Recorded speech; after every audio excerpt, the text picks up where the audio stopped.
Into movies, TV, and games we keep cars revving, pop culture on our minds. A podcast where entertainment binds, exploring worlds of fantasy and fun. Join us now, the journey's just begun. Just begun.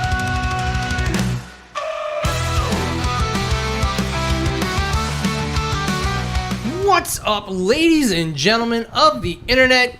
It's that time. It's Media Clash time, Volume 3, Episode 2. I'm Wayne, as always, joined by Paul.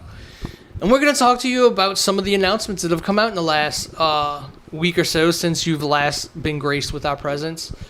The big thing that happened, we had San Diego Comic-Con, which happened around the last time we did an episode.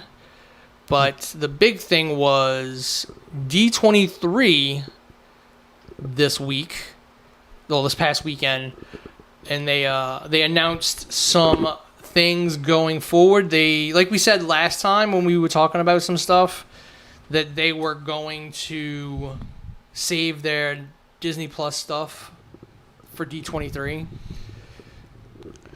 If you love sequels, well, Disney's got you Disney's, covered. and then again, I think here's the thing, and I looked at this when I saw what they were doing. What issues are they dealing with right now? They are dealing with characters and designs going into the public domain. So, the only way to keep that from happening, really, is you have to change things up, which is why we're getting live-action versions of all those old shows, because then you now still own... So, like, the Snow White that comes out, they are going to own that copyright for the next 90, 95 years. So anything in that movie, that version of Snow White, is theirs until 90, 95 years from now. The Steamboat Willie movie, I think, comes out next week. And again, like, I could go into a whole diatribe of why I think the ability to, like, I don't get the ability for something to go into the public domain. I don't agree with it, because what has Blood and Honey, this horror movie version of Steamboat Willie, because I think I saw the trailer for that. Yeah, there's that, the Bambi. Like, what does that add? You're not adding anything to that copyright. You're literally making money off of people going, ooh, it's the horror version of Winnie. Like, you could have made a horror version of that. Like, the problem is you couldn't use those names. And nobody's interested in your movie, your horror, your teddy bear murder movie, unless it's called Winnie the Pooh. Unless he's called Winnie the Pooh. If it was like Billy the, brown bear, like, nobody give a shit about it. But you're using that Winnie the Pooh name. I don't know, the new craze in horror now is killer androids. Oh, I've not noticed that. They well, I mean, AI is always going to be like the next to Boogeyman, because they get that Smart House movie. The Smart House movie already came out, and then you have the Megan Fox. I haven't seen that. Fucking android movie. Yeah, no, I haven't seen that one. I think Apple TV's doing a TV show about a little Japanese house robot that kind of goes nuts.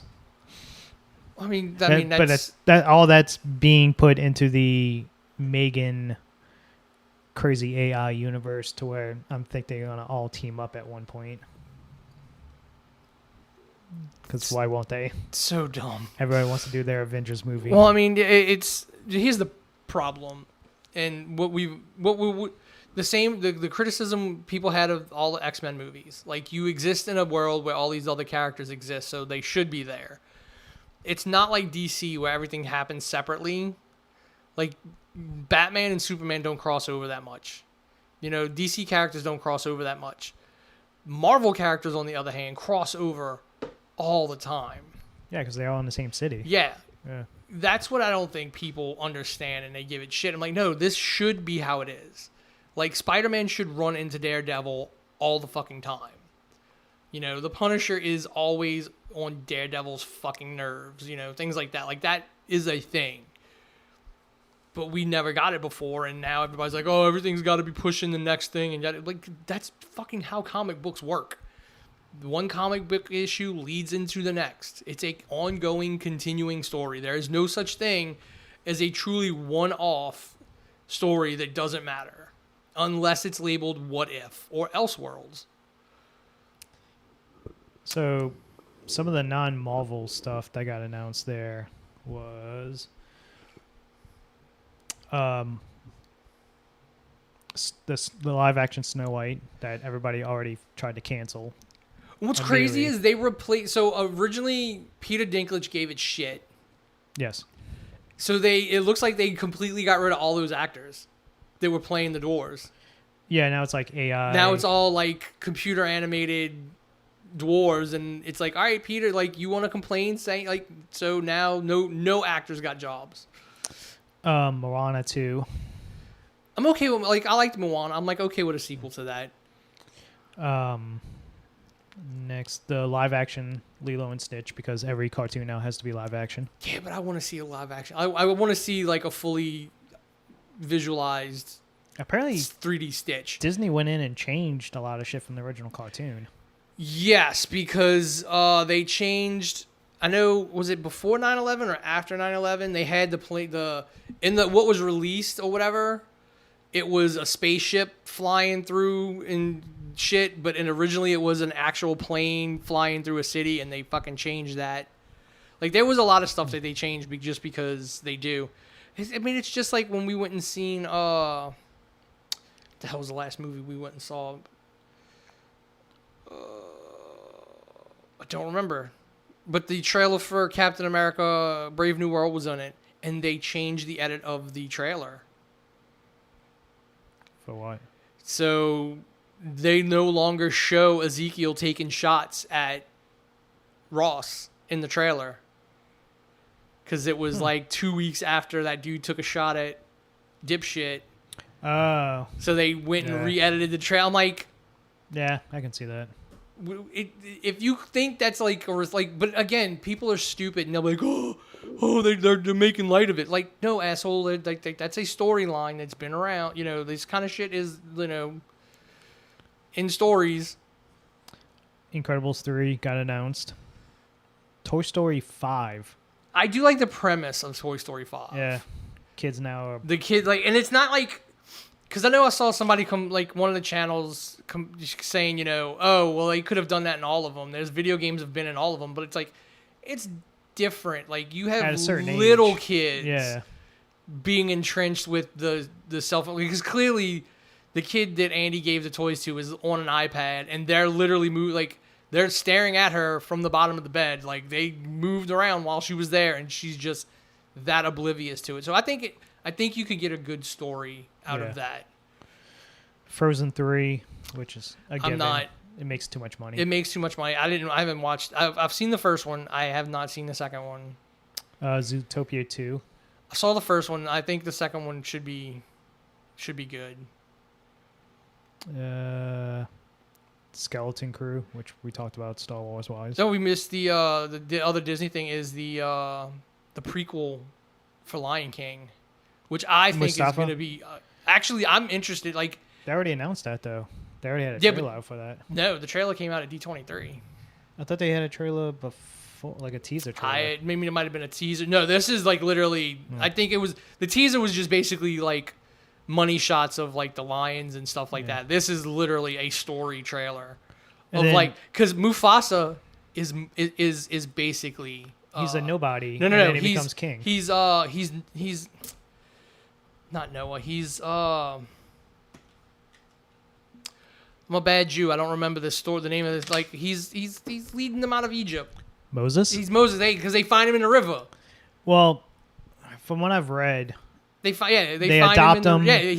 But they literally find him in the river. Yeah, Scar basically doesn't. Yeah, it's his. Trains him and stuff, and then he becomes king. And it's like I kind of understand where Scar. Yeah, like Scar got passed over. Yeah, I get why he teamed up with the hyenas. But yeah, like I saw it. I'm like, he's Moses. They did Disney Legends now, the first year, and basically it's Harrison Ford, John Williams. Oh God, who else? Jamie Lee Curtis. Was it Miley Jamie Lee Cyrus? Curtis? It's people who've been in like Frank Oz. yeah, it's people who have been in like Disney stuff for years. Is basically who got it. But really, Miley Cyrus, like, she just had that one show. Who? Miley Cyrus. But it was on the air for a long time. Yeah. And she got on stage and apologized for her behavior from 2013 to 2016. Don't. Just... She's like, I went a little crazy after trying to distance myself from Disney. Like JoJo, whatever the fuck her name is. Yeah, like she's going absolutely nuts. Like they all do it to try and ditch that Disney kid. Yeah. Like fucking Lindsay Lohan did it, and Lindsay Lohan was on stage for Jamie Lee Curtis. Yeah, because they're doing Freaky Friday too. Yeah. What did Jamie Lee Curtis? She's been in Disney stuff. I guess back in the day. I'd have to go back and look, but I mean, she's got to have done, or it's in Fox stuff now that they own. Like their library like tripled once they bought Fox. So like anything that she's ever been in, it was basically they now own. Where's Kirk Russell? Like he was in every fucking Disney movie growing up as a kid. That's where he started. Is Kurt Russell? I don't know. Like, yeah, I don't know. Like, you got to just see where they align now, because he hasn't. Patty Mills, was that her name? The original Freaky Friday chick. Yes. Yeah, she was in a ton of Disney stuff. Yeah. Like, she was Annette Funicello. Like, there's so many. I don't know. I mean, this will be something, because again, D23 used to not be open to the public. Yeah. So now it is. So Disney is literally like, we don't need San Diego Comic-Con because 2 weeks later we're going to have a massive thing. And I think it was at like the Staples Center. It was at like some big fucking arena. Did you see Black Nerd's review of Comic-Con? Yeah. Yeah. So apparently you can just chill out. Like you go to one panel before the bigger panel. It's like and you just kinda chill. It's like any of the panel, because I know people who did it for the Hasbro panels, like the GI Joe panels and stuff like that, where they went and sat through whatever was in the room to begin with, and then were there for the second one. And I think Hasbro might have kicked people out because they had like multiples back to back. I think they might have cleared out the rooms between because the lines were so long. The Marvel stuff. Agatha All Along finally got a better full-length trailer. Yeah. More of letting you know what the hell's actually going on. I'm looking forward to it. Like, oh yeah, yeah. That's again. I don't care. Like I will watch anything Star Wars. I will watch anything Marvel. Why? Because I'm a fan. I don't care. It doesn't have to be like Oscar worthy. Yeah. And like I don't care. Like the same reason. Like I love people who complain about it. It's like, dude, every issue of a comic book was not a fucking award winner. I'm gonna watch it just to see how they tie in to everything, and it's got really good actors and actresses. Yeah, like it's gonna be good. Like it's gonna do kind of what part of that season's going to be what WandaVision was, because the fucking first trailer was literally her stuck in a crime procedural. Yeah. So it's gonna be like that. Like I think they're gonna do that formula again. Just might not be as much. Or they're showing like all the stuff they've shown is kind of from once all that stops, but they're not going to show you all the different. Because that to me is the spoiler. Like what kind of shows they would be imitating. Will they have Mephisto this time? He is supposed to be in Ironheart. Really? Yes, because the Hood, like the character, like she. So they showed Ironheart's. They didn't release Ironheart's trailer to the public. Yeah. But it is, you can find it. She, after getting kicked out of MIT, hooks up with the dude from Hamilton and Transformers, Rise of the Beast. But he is a character called the Hood, and he has this magical cloak. The cloak he's wearing in the trailer is a magical artifact. And from what rumors have said is Sacha Baron Cohen is actually playing Mephisto in that show, because that cloak is a direct connection to. He's a magical character. He's a magic character. Borat's in it? Yes. Huh.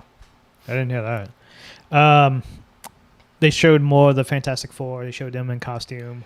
Well, they showed one of them in costume. Like Johnny was sitting at the table in costume, and then they just re-showed the Hall H. trailer from San Diego.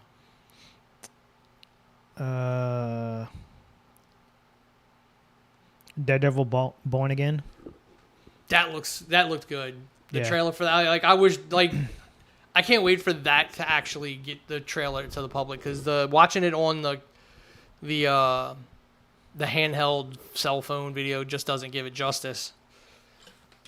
And again, from what I'm hearing is they are canonizing all the Netflix shows, like all that shit actually happened. They're not going back and changing anything. Hopefully they bring back Luke Cage. Yeah, because I don't know if I don't know if that TV show he had on ABC is still going or what. Evil? I think now it's like on the stream, whatever CBS streaming, Oh, okay. whatever they're doing, Paramount.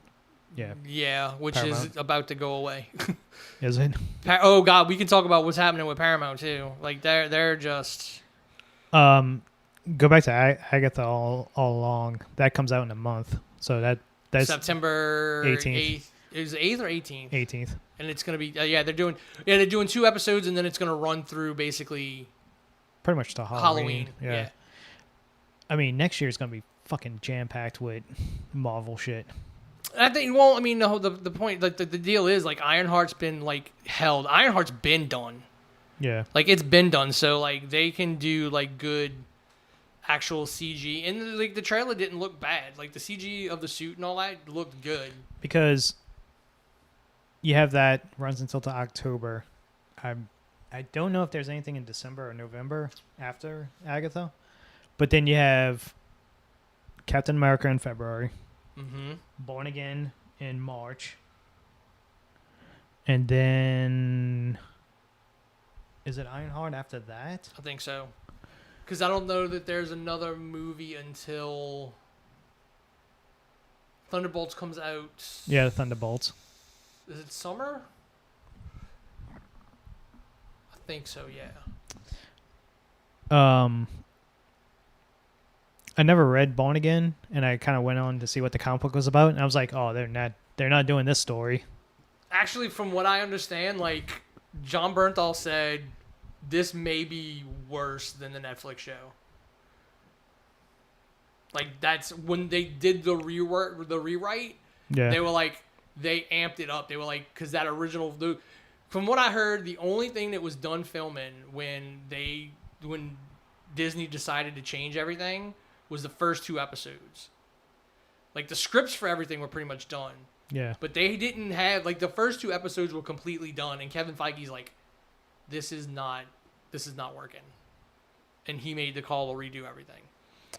Non-Disney, non-Marvel, Avatar 3 got a new name. Fire and Ash or something like Yeah. that. It's not being called the Seed Bearer anymore. Yeah, I'm not. I didn't watch the second. I was not a fan of the first one. I didn't bother watching the second one. I was forced to watch the first one because I worked at the movie theater at the time, and then I gave 2 shits about the second one. It's not. Tron Ares looks fucking phenomenal. 9 Inch Nails is going to do the Yeah, and it's 9 Inch soundtrack. Nails as the sound. Like it's not Yeah. Trent Reznor and Atticus Ross. Yeah. It's being billed as 9 Inch Nails. So, she always wants old school 9 Inch Nails. I'm like, this is probably the closest you're gonna get. Like, I don't know that there's gonna be a song with lyrics, but there's gonna be songs that sound like old. What was that, Teeth? Was it a lot of just instrumental? Probably have to ask her. Yeah, you'd have to ask her. But yeah, I think this is gonna be. There's probably there was like a small bit of rain that was supposed to come through. Yeah. But yeah, like this is gonna be the closest you're gonna get to like that old original 9 Inch Nails, because this is all fucking. It's all. Look who did this. Daft Punk did The movie, yeah. the other movie. He's gonna do this, so he's going. I think you're gonna get some of that industrial techno. So it's a TV show, right? No, it's a movie. It's a movie? Yeah.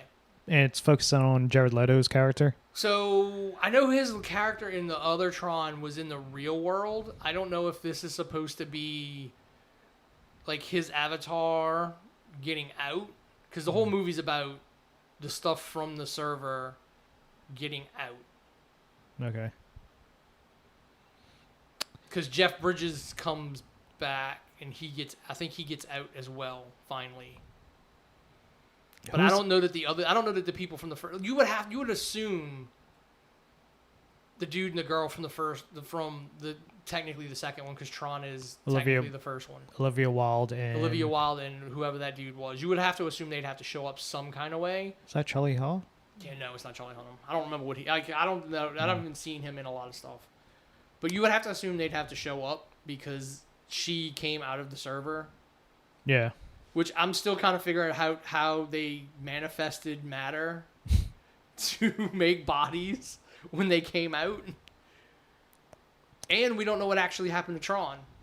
Like, he changed from red to blue as he was sinking. So I think it looks good. Like, the just the action sequences they showed of, like, the light bikes in the, like, actual streets and the fucking light cutting fucking cop cars and I'm like, this looks awesome. And everybody's like, I don't want to... Jared Leto, like, to say what you want, he is a good actor.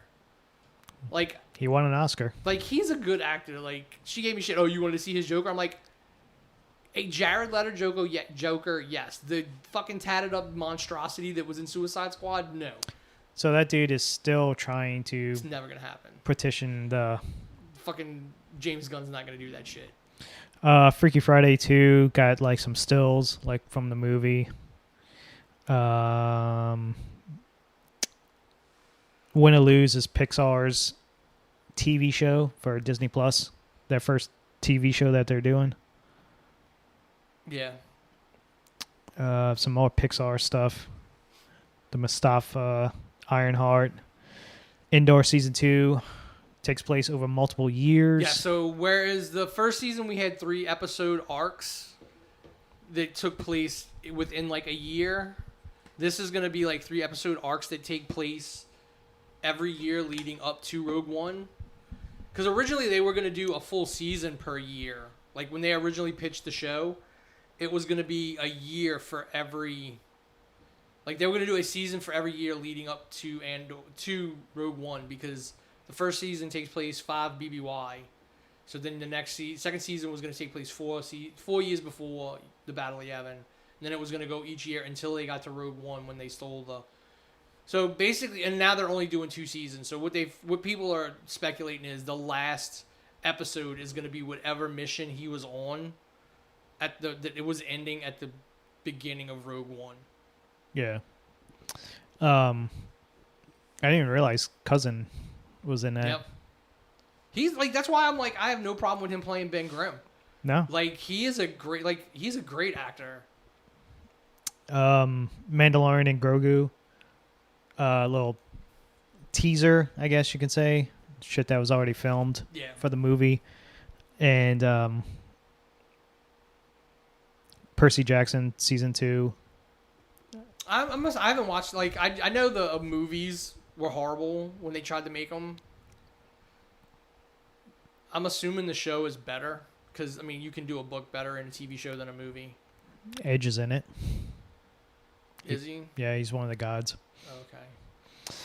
And then you had like a new trailer for Captain America, which actually shows Thunderbolt Ross turn into the Red Hulk. Turn into the Red Hulk. At a press conference in front of the world. Yeah. I love fucking Harrison Ford right now. How he just doesn't give a shit. He just flat out, it's like, yeah, they gave me a load of money. Sure, I'll do some mocap for you. Like, this one I don't like. He hates Star Wars with a passion. He loves money, but he loves fucking Indiana Jones. Like he did Indiana Jones like giddily. I feel like he wanted to do that. It wasn't money. He wanted to do that movie. Like this one's clearly money. And he just loves going to these comic book conventions and blowing people off because they ask him these fucking questions that, you know, nerds and fans want to know answers to. And he's like, I don't know. I just read what they give me. Yeah, you kind of... him on the stage just kind of goofing off and... Yeah, I don't know what the hell he was doing. He looked like he's losing his mind. Like, oh, you want to see? This is what it looks like when I turn into the Hulk. Yeah. And like when fucking Anthony Mackie said something about, yeah, you know, I got a movie and I got Harrison fucking Ford, and like he goes running out. Like, what are you fucking doing? It's like Other news slightly before we get to what we've seen. Borderlands came out this weekend. Bombed miserably. Started off with a 0 on Rotten Tomatoes. Slowly climbed up to a 9. When it was all said and done, only made less than 10 mil opening weekend domestically. Made 8 million domestically, and I think another 8 globally. 8 or 16. Like I'd have to pull up exactly what the box office is right now. Altogether, I think it's at 16 if you count domestic and international. Books will be written about how that movie was made and the nightmare that it caused. 10 different writers, 2 or 3 different directors. The movie was finished in 2018, 2019, and then, of course, COVID happened. And then I think after COVID, they came back and reshot everything. They brought on Eli Roth. No, it's at 15 million total internationally. So domestically, it's saying it's, I guess, as of right now, it's at 10-2. Internationally, 4-7, and so a worldwide of 14. With a budget of $115 million. I mean, I guess that's what happens when you have to reshoot a shit ton of it. Yeah. Apparently, the writing is so bad that the first writer that used majority of the stuff in the movie they want his name taken off the credits. He doesn't want nothing to do with the movie. So I think they made up a fake name. See, I love when people do that. Like, no, Brian, you own this. Like, this is you. You wrote this shit. Yeah, that's the problem. Is but that one thing could kill his career for the rest. It's like, no, I don't want my name on Dude, this. there's a shit ton of people who have written shitty fucking movies who have gotten more work, and I fucking boggles the mind. Like, Hollywood, look, writers went on strike to basically say we want to continue being able to fail upwards. The from what I've heard, I'm sure I'm gonna watch it eventually when it comes to streaming. I heard it's pretty lame, all the jokes are lame and stuff. It's PG-13 for a very hard R video game. Well, I mean, here's what I will say about video game adaptations into movies or television. We had a decent. I haven't watched The Last of Us. I have no interest in The Last of Us. The first game, I'm sorry, I remember when the first game came out, and it was shit. And everybody complained about it. It's like, fucking Ellie can just goes and stands out in the middle of the fucking room, and she doesn't follow you like she's supposed to. Yeah. But everyone remembers that fucking game with rose-tinted fucking glasses. But The Last of Us TV show, the fucking person who created The Last of Us, Neil Druckmann is a fucking executive producer. He's fucking directing episodes. He's involved in the show. Here's the thing with the show. I'm like you with the game. I heard so much stuff about how amazing this game is. I got up to Pittsburgh, and I'm like, I'm done. This is the same shit over and over, just different location. I get it. It's a great fucking story. It's a great adventure. You go, the characters you get to build and fall in love with the characters. But my biggest issue with the TV show is it's repetitive. Well, yeah, the game's repetitive. My biggest issue with the TV show is how good is the TV show when the only episode people talked about was the Nick Offerman episode from season 1. That episode overshadowed your entire first season. So I watched. And that's a small part of the game. That's not even. That's fucking flashbacks. That's collectibles. Yeah, that's what I'm saying. That's not that's a tiny portion of the game. That's if you don't go into this abandoned house and find the letter that his character wrote about how he left and what really happened to him when he left him and he became all alone. I do say the TV show is very good. Pascal is very good as Joel. He's getting used too much and stuff. Yes, he's reaching oversaturation. Because now he's in fucking commercials. He's in Corona commercials.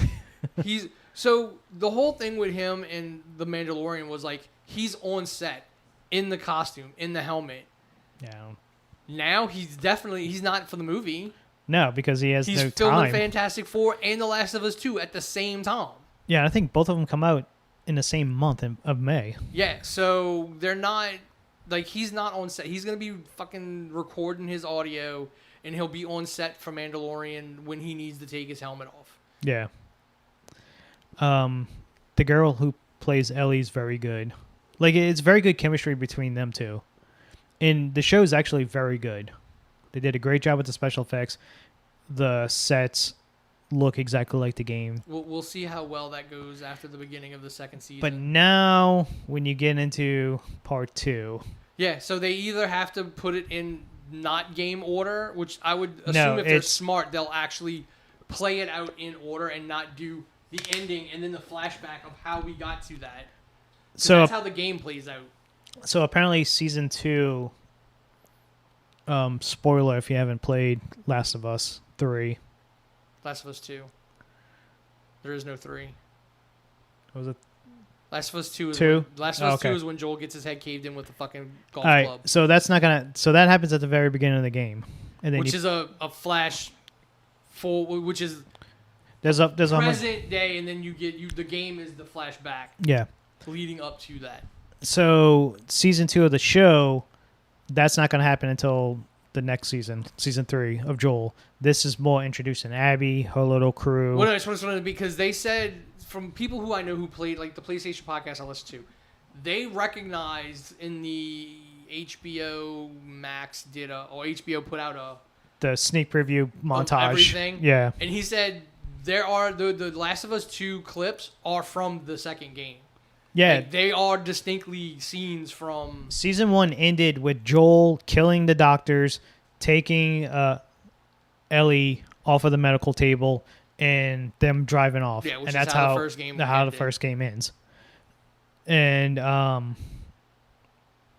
pretty sure they already announced. I think Neil announced it that we're gonna stretch this out part 2 as much as possible. Because I think they're only gonna do can only get. So either they're only gonna get 3 seasons out of the 2 games, or they're trying to stretch it out so where their Last of Us 3 will be out when the 3rd season. I don't think there is a Last of Us 3. There's no way Naughty Dog's not making one, and a lot of people think it's going to get announced when they announce the PS5 Pro. My guess is season 2 ends when Joel gets captured, him and his brother, and then that's how it ends with Abby coming in. Season 3 starts with him dying. Yes, and then that whole season is the downfall. Is Ellie trying to fawn? Yeah. Yeah. God, that game is so bad. God, fuck. It is. Like I don't get the love either one of those games get. Like it's a story that's been told before. I get one. I get one. But 2, the story, and it's just how long it drags. I know people who were obsessed with that game when it came out, and I'm like, dude, this game is horrible. Yeah. It's so long. There's so much you can cut out.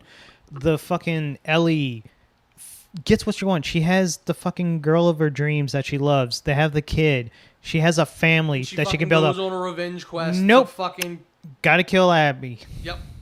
Get my finger cut off. 2 fingers cut off, I think it was. So I can't play the guitar anymore. That was the only cool thing about the game is watching people actually play the guitar for real and play real songs. Yeah. With their joystick. It's. I don't know. Again, I don't play first party. Like I don't play first party PlayStation games. They're not that good. You didn't play oh god, the fucking ninja game. No, I'm sorry. Ghost of Tsushima. That's the only one. That's the only one. God. And I haven't finished it. It's because it is very long and drawn out. That would be the only reason I get.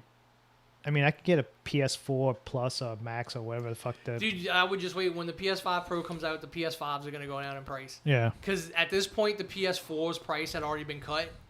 Because the PS4 Pro was announced around this time, this many years into the life cycle. And they're going to Tokyo Game Show for the first time in like forever. So people think that's where they're going to announce the PS5 Pro, and you're gonna see a lot of what these other studios were doing. Like PlayStation's been having a whole thing of their own. Like fucking Bungie's fucking collapsing now. Oh god, I've heard shit about Bungie. So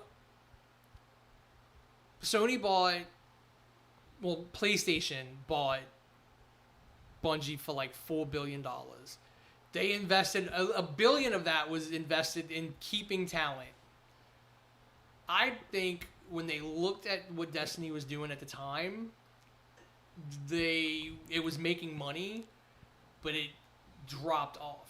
Like Destiny 2 has been running too long. Like it needed to transition to a Destiny 3 a few years ago.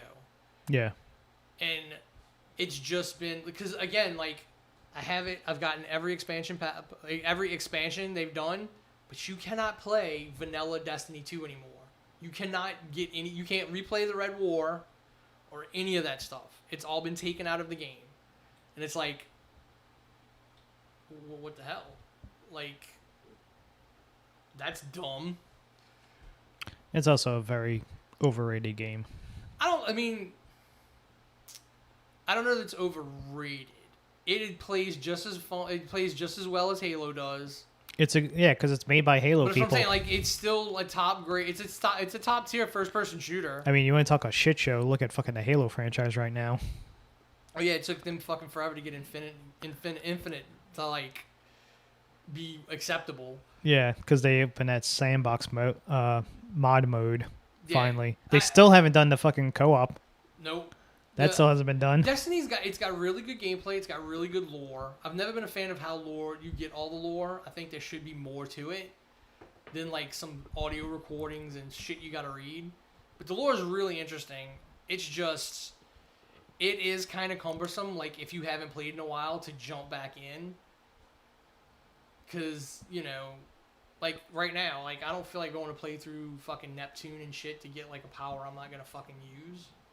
So I hate that Diablo style looter shooters where I'm gonna do this fucking amazing mission that's hard as shit, and I'm gonna get a random fucking drop. Yeah, I'm gonna get this fucking medium fucking gun while the other people in my party are getting these gold tier stuff. I got this piece of shit well, I mean, gun. that's the thing. Like, at this point, I don't even worry about what gets dropped. Like, I have the guns that I like, and I'll just fucking... If I get a stronger gun, I'll fucking augment it into, like, what I have to keep my loadout. Like, I don't even worry about the loot in it anymore because it's that random loot shit is just... It works in Diablo. It doesn't even really work. It works in Diablo, I say in air quotes. Because Diablo 4 gets... Like, I played a lot of Diablo 4, but I didn't finish it because... Again, like, Diablo, just fucking sheer amount of walking, like, the fucking stretch of between places, and... Yeah, It's just like Baldur's Gate 3. I haven't beaten Baldur's Gate 3, as amazing as that game is. It's too long. Like, it's weird, like, what games I'll play that are, like, ridiculously long and I'm okay with it. And then there's other ones that are, like, really good and, like, I can't play this anymore. God, I haven't played anything because nothing's come out. It's been, like, a fucking...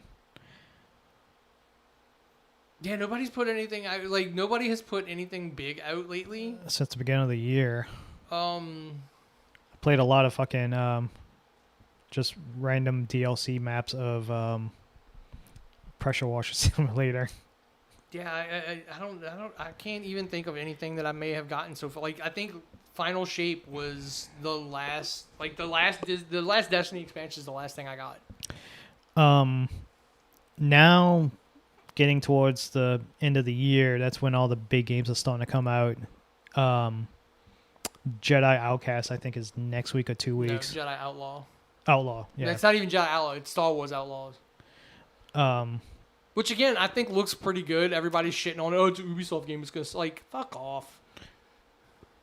I've heard different reviews about it, like early reviews about it, like people that played. Oh, and then people are complaining, we can't trust a review because, they want to, like, Disney brought them in. Like, no, Disney didn't bring those reviewers. Ubisoft brought those reviewers to Disney.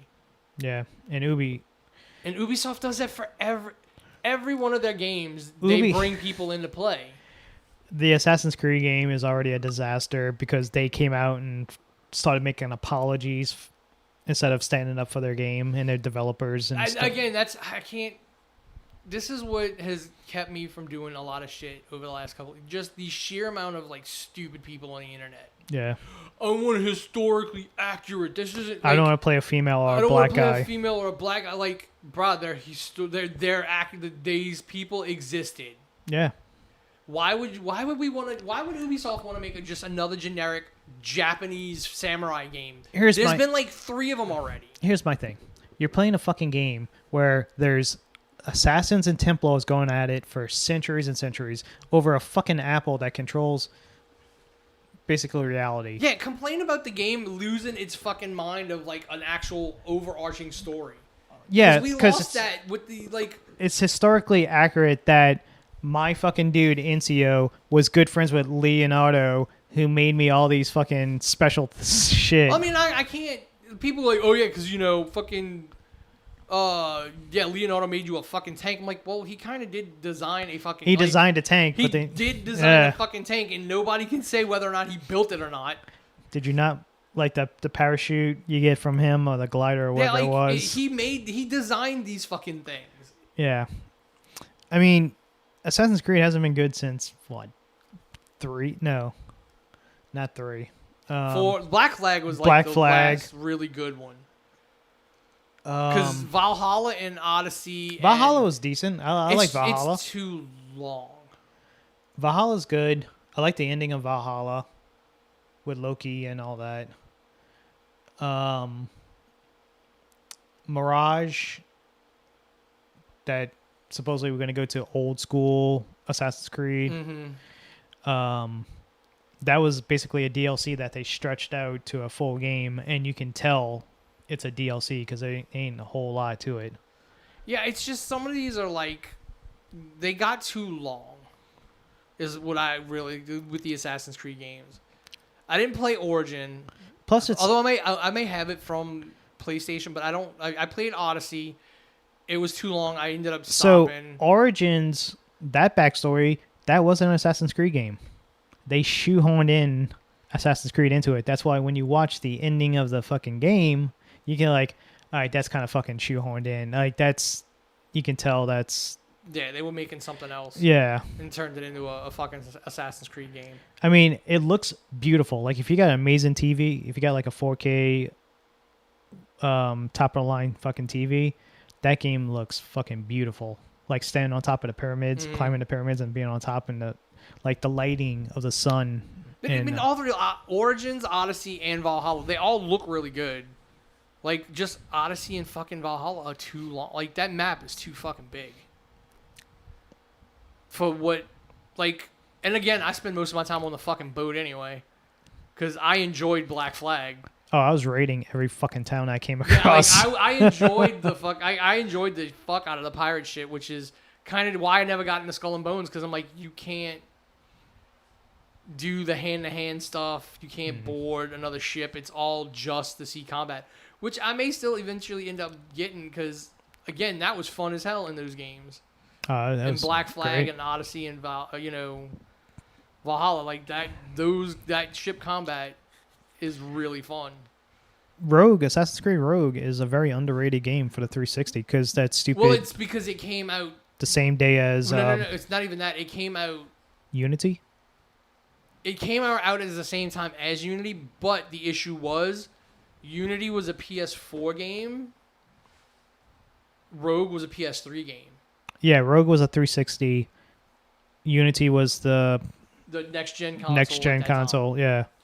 And it did come out the same day. Yeah, they came out the same time, but they came out on 2 separate systems, so the old system didn't fucking move any units. So I played Rogue first because I knew that was a prequel game to 3 and all that stuff, and it's supposed to tell a story. But Rogue looked way more interesting than Unity. Oh yeah, and Unity at the time was a hot dumpster. Broken, yeah, I remember people like I haven't played Rogue. I have it down. I have it in my library, but I haven't played it. It's very good. It shows that whole aspect of like, you know, maybe the assassins, not all like your Star Wars TV show, not all assassins do make the right choice and is for the greater good of the world. What gives them the right to have this power if the Templars can't have it, why should Why y'all should you have be it? able to have it? Yeah. Because the guy you play was like, yeah, nobody should have this. This is too much power. Yeah, I 'cause witnessed it. Isn't he the villain in 3? No. The dad, like he's in it. Yeah. He's the one who persuades you to go to become a Templar. Okay. I knew there was some kind of connection with that guy. Hawthorne? Something like that. But yeah, I knew there was some kind of connection. But again, it's one of those like it died on the vine because it was stuck on the old generation hardware.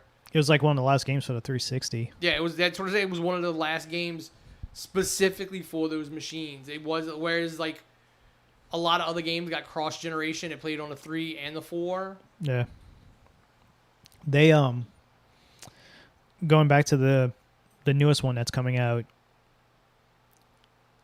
They made the two characters so completely different. Like if you want to be straight it's up, going to be like 2 completely different games and play styles in one game. Like that's not many games do that. You had 3 different characters in Grand Theft Auto 5 and they all played the same. Like this is literally going to be like you have a tank and then you have like a stealth assassin in this. Like even for Valhalla, like a lot of that DLC stuff was very good because you go to Valhalla, the Ragnarok stuff and things like that.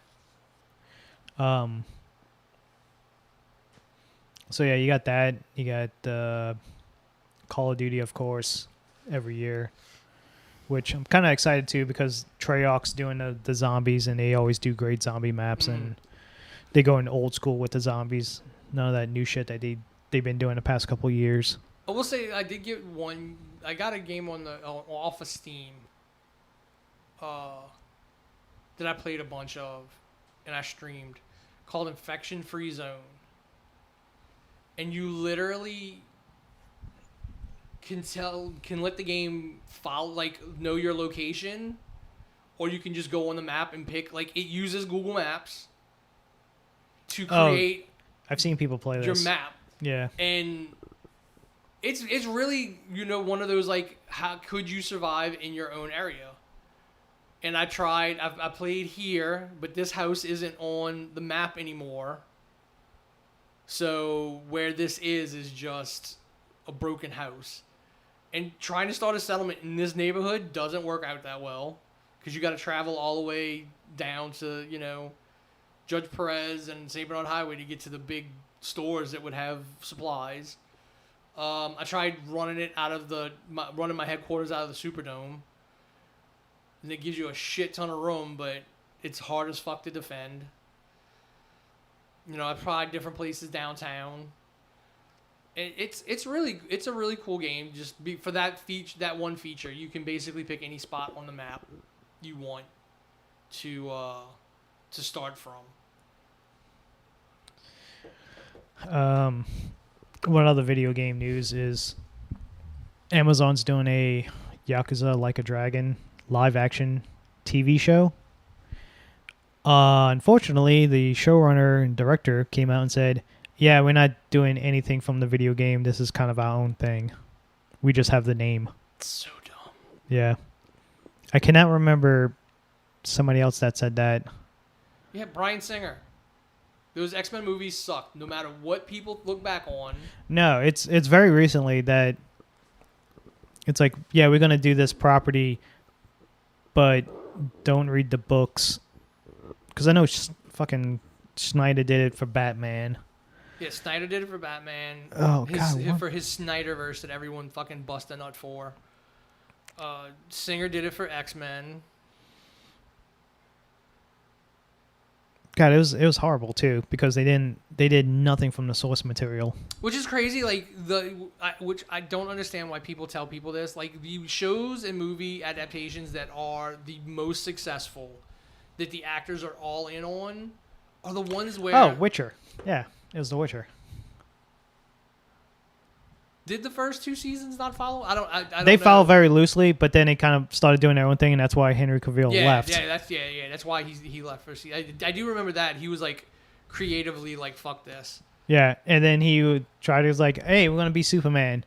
Nope, that's not gonna work out. Hey, I'm gonna do Space Marines because I love fucking Space Marines. Nope, that just got canceled. Yeah. So he can't win. He won, all right. He supposedly the rumor is that they're gonna bring him in as Wolverine. Yeah, I mean they would. I think they're gonna have to throw a shit ton of money at him to do it because I'm sure he would. I don't know. From what I understand, the only reason he agreed to do it was that it was like a one-off.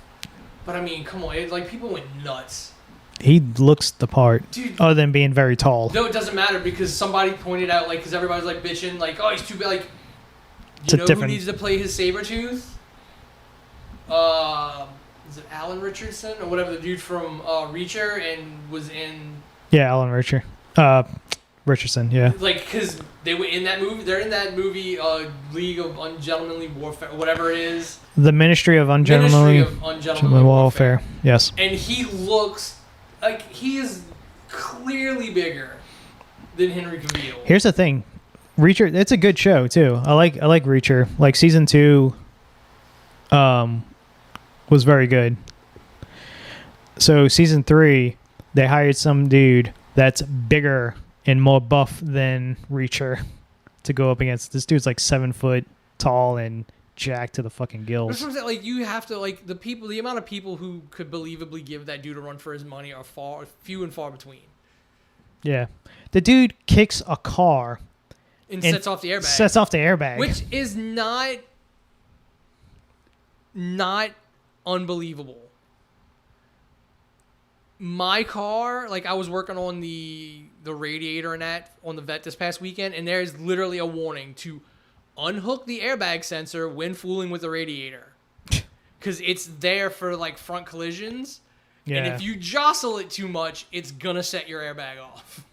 So it's not like you need to really hit something to set it off. Like somebody with a well-placed kick could fucking set it off. Look what they had actually Hugh Jackman do to the van. Like he fucking shoulder tackled the fucking van and set the airbag off. Yeah.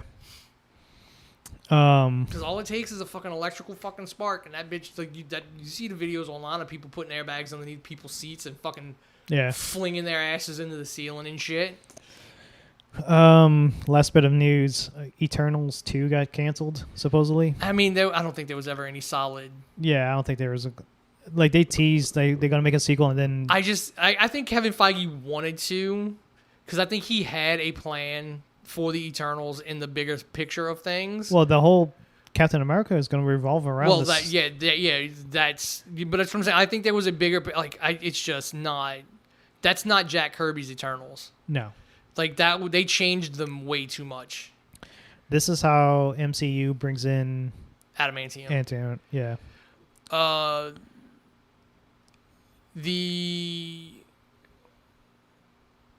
It's just with like D23 and all these things showing like you literally have, and I say it all the time. Just because you have the ability to make a video talking shit about something doesn't make you a critic. And then when they sit there and go, "I'm not a critic," I'm like, yeah, but you're putting yourself out there like you're one. Like people shit all over fucking Eternals. It's not. I haven't watched it. From what I've seen, it does not like. It's like the one MCU thing Marvel thing I haven't watched.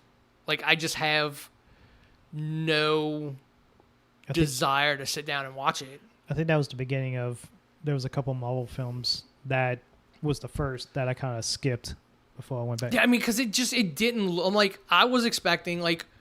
What's crazy is we've actually seen Celestials in the MCU that look like Jack Kirby Celestials, and they're in Thor... Love and Thunder. Yeah. When they leave the fucking God city or whatever. So, like, I just think the creative decisions on Eternals was bad. But I think a lot of it is. I was telling, Teresa while we were at dinner. I think a lot of what goes on now is people want to find a spot in which they can feel accepted and heard on the internet. So you have a lot of assholes on like these posts about these shows and stuff repeating what they've heard from somebody else without actually watching it because they want to feel like they're in that group. Because again, The Acolyte is the most watched Star Wars Disney Plus show. Why? Because all you motherfuckers hate watched it. So you did the exact opposite of what you wanted to do. You hated it, supposedly. So, and you're like, this shouldn't be made, yada, yada. But you've guaranteed it to get a second season. The same thing with people bitching about... There's literally people bitching about Skeleton Crew being for kids. It's fucking Goonies in space. It is meant for kids. People complaining about the suburban law, like that scene in the trailer with the houses that look like in the suburbs. I'm like, Yeah. It's a fucking Do you not think that something like what we have on Earth is going to be on another fucking planet? I think people now, like, no matter what Disney does with they'll Star Wars, always bitch about it. yeah, it's always going to be, because that's what you get your clicks on. Yeah, it's literally the algorithm of hate. Like, Yeah. Again, Jeremy Johns, who used to fucking swoon over every fucking Star Wars thing that came out, probably saw a rise in his fucking viewership when he started shitting on the sequels. Which, again, we shit on the sequels. But I can find things in the sequels that are good. It's fucking Star Wars. I can't stand the thing now with, like, people complaining that there's a fucking Jedi in it. They're all supposed to be dead. That's never been how the Force... Like, the simple fact that George Lucas, in the fucking original trilogy, had a character say one fucking thing. All right, so then there is no more Star Wars. If there's no more Jedi, there's no more Force users, then there is no Star Wars. But y'all were all perfectly, according to y'all were perfectly happy with the EU when there was fucking Jedi all over, like, Force users all over the place. Fucking first run, like, this is literally a first fucking run book from the fucking Dark Heir to the Empire. Like, that fucking, if people actually sat and read these, they'd hate them. Because this is Disney Star Wars. This is literally what this is.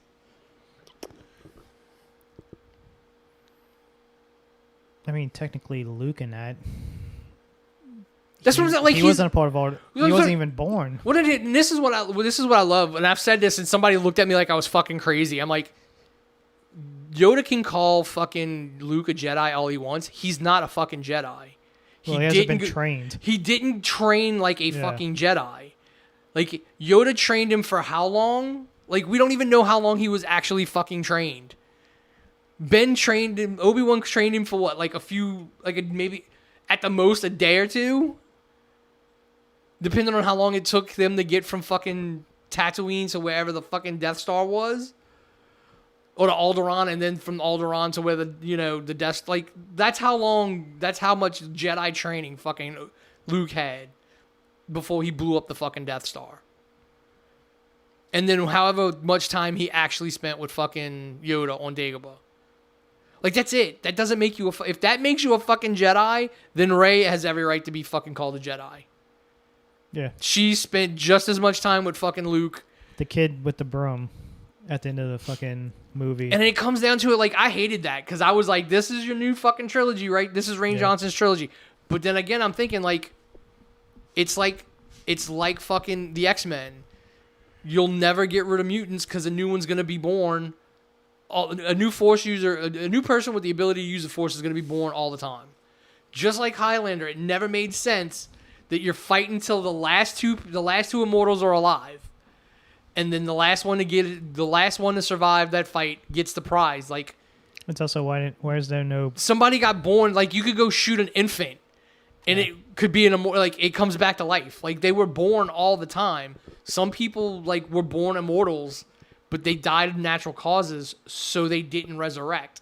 You had to be, like, traumatically killed or die in order for that to, like, activate. So fucking immortals were born all the fucking time in the TV show, whereas in the movies they were aliens. Are y'all gonna go see Crow? Yeah. Why?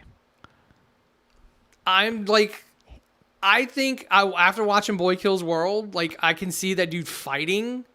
Yeah. But I mean, I think it's going to be a good Crow movie. I just don't agree with them calling him Eric. Like, I don't agree with him being Eric Draven. I agree with him being just another Crow. And clearly they're doing, like, they're adding in the stuff that they cut out of the original, like the Skull Cowboy and shit is in this, or a replacement for that character is in this movie. I guess we talk about what we watched.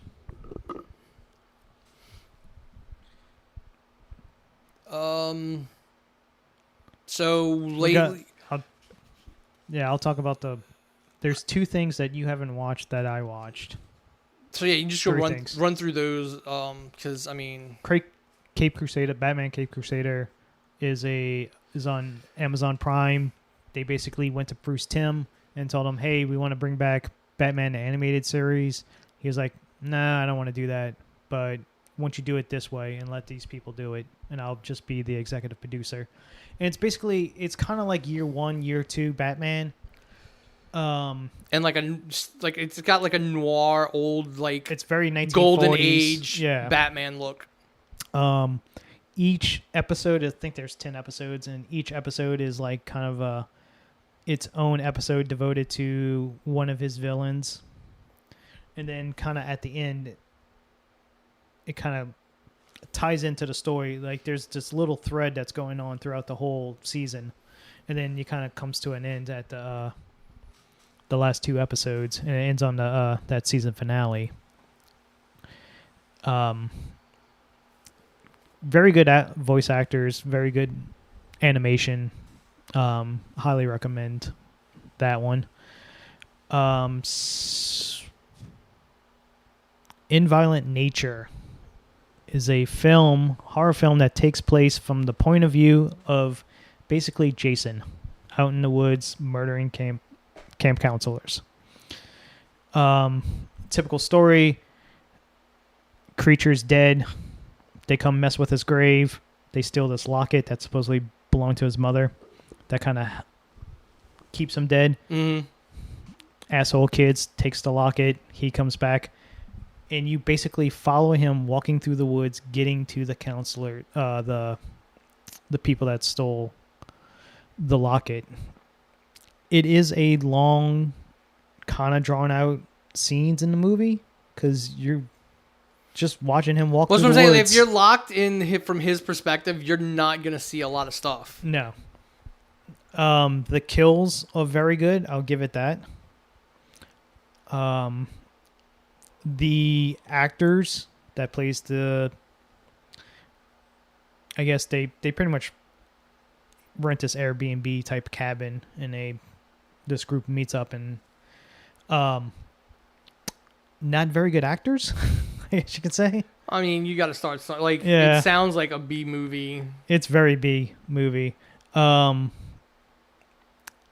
There's a scene where they just sit around the campfire and they just have to expedition dump the whole thing of like the backstory of how he became. It's one of those like if you're following, you're kind of stuck in a narrative fucking rut. If you're like, my point of view is going to be from a fucking a silent slasher, who's not going to do anything but kill.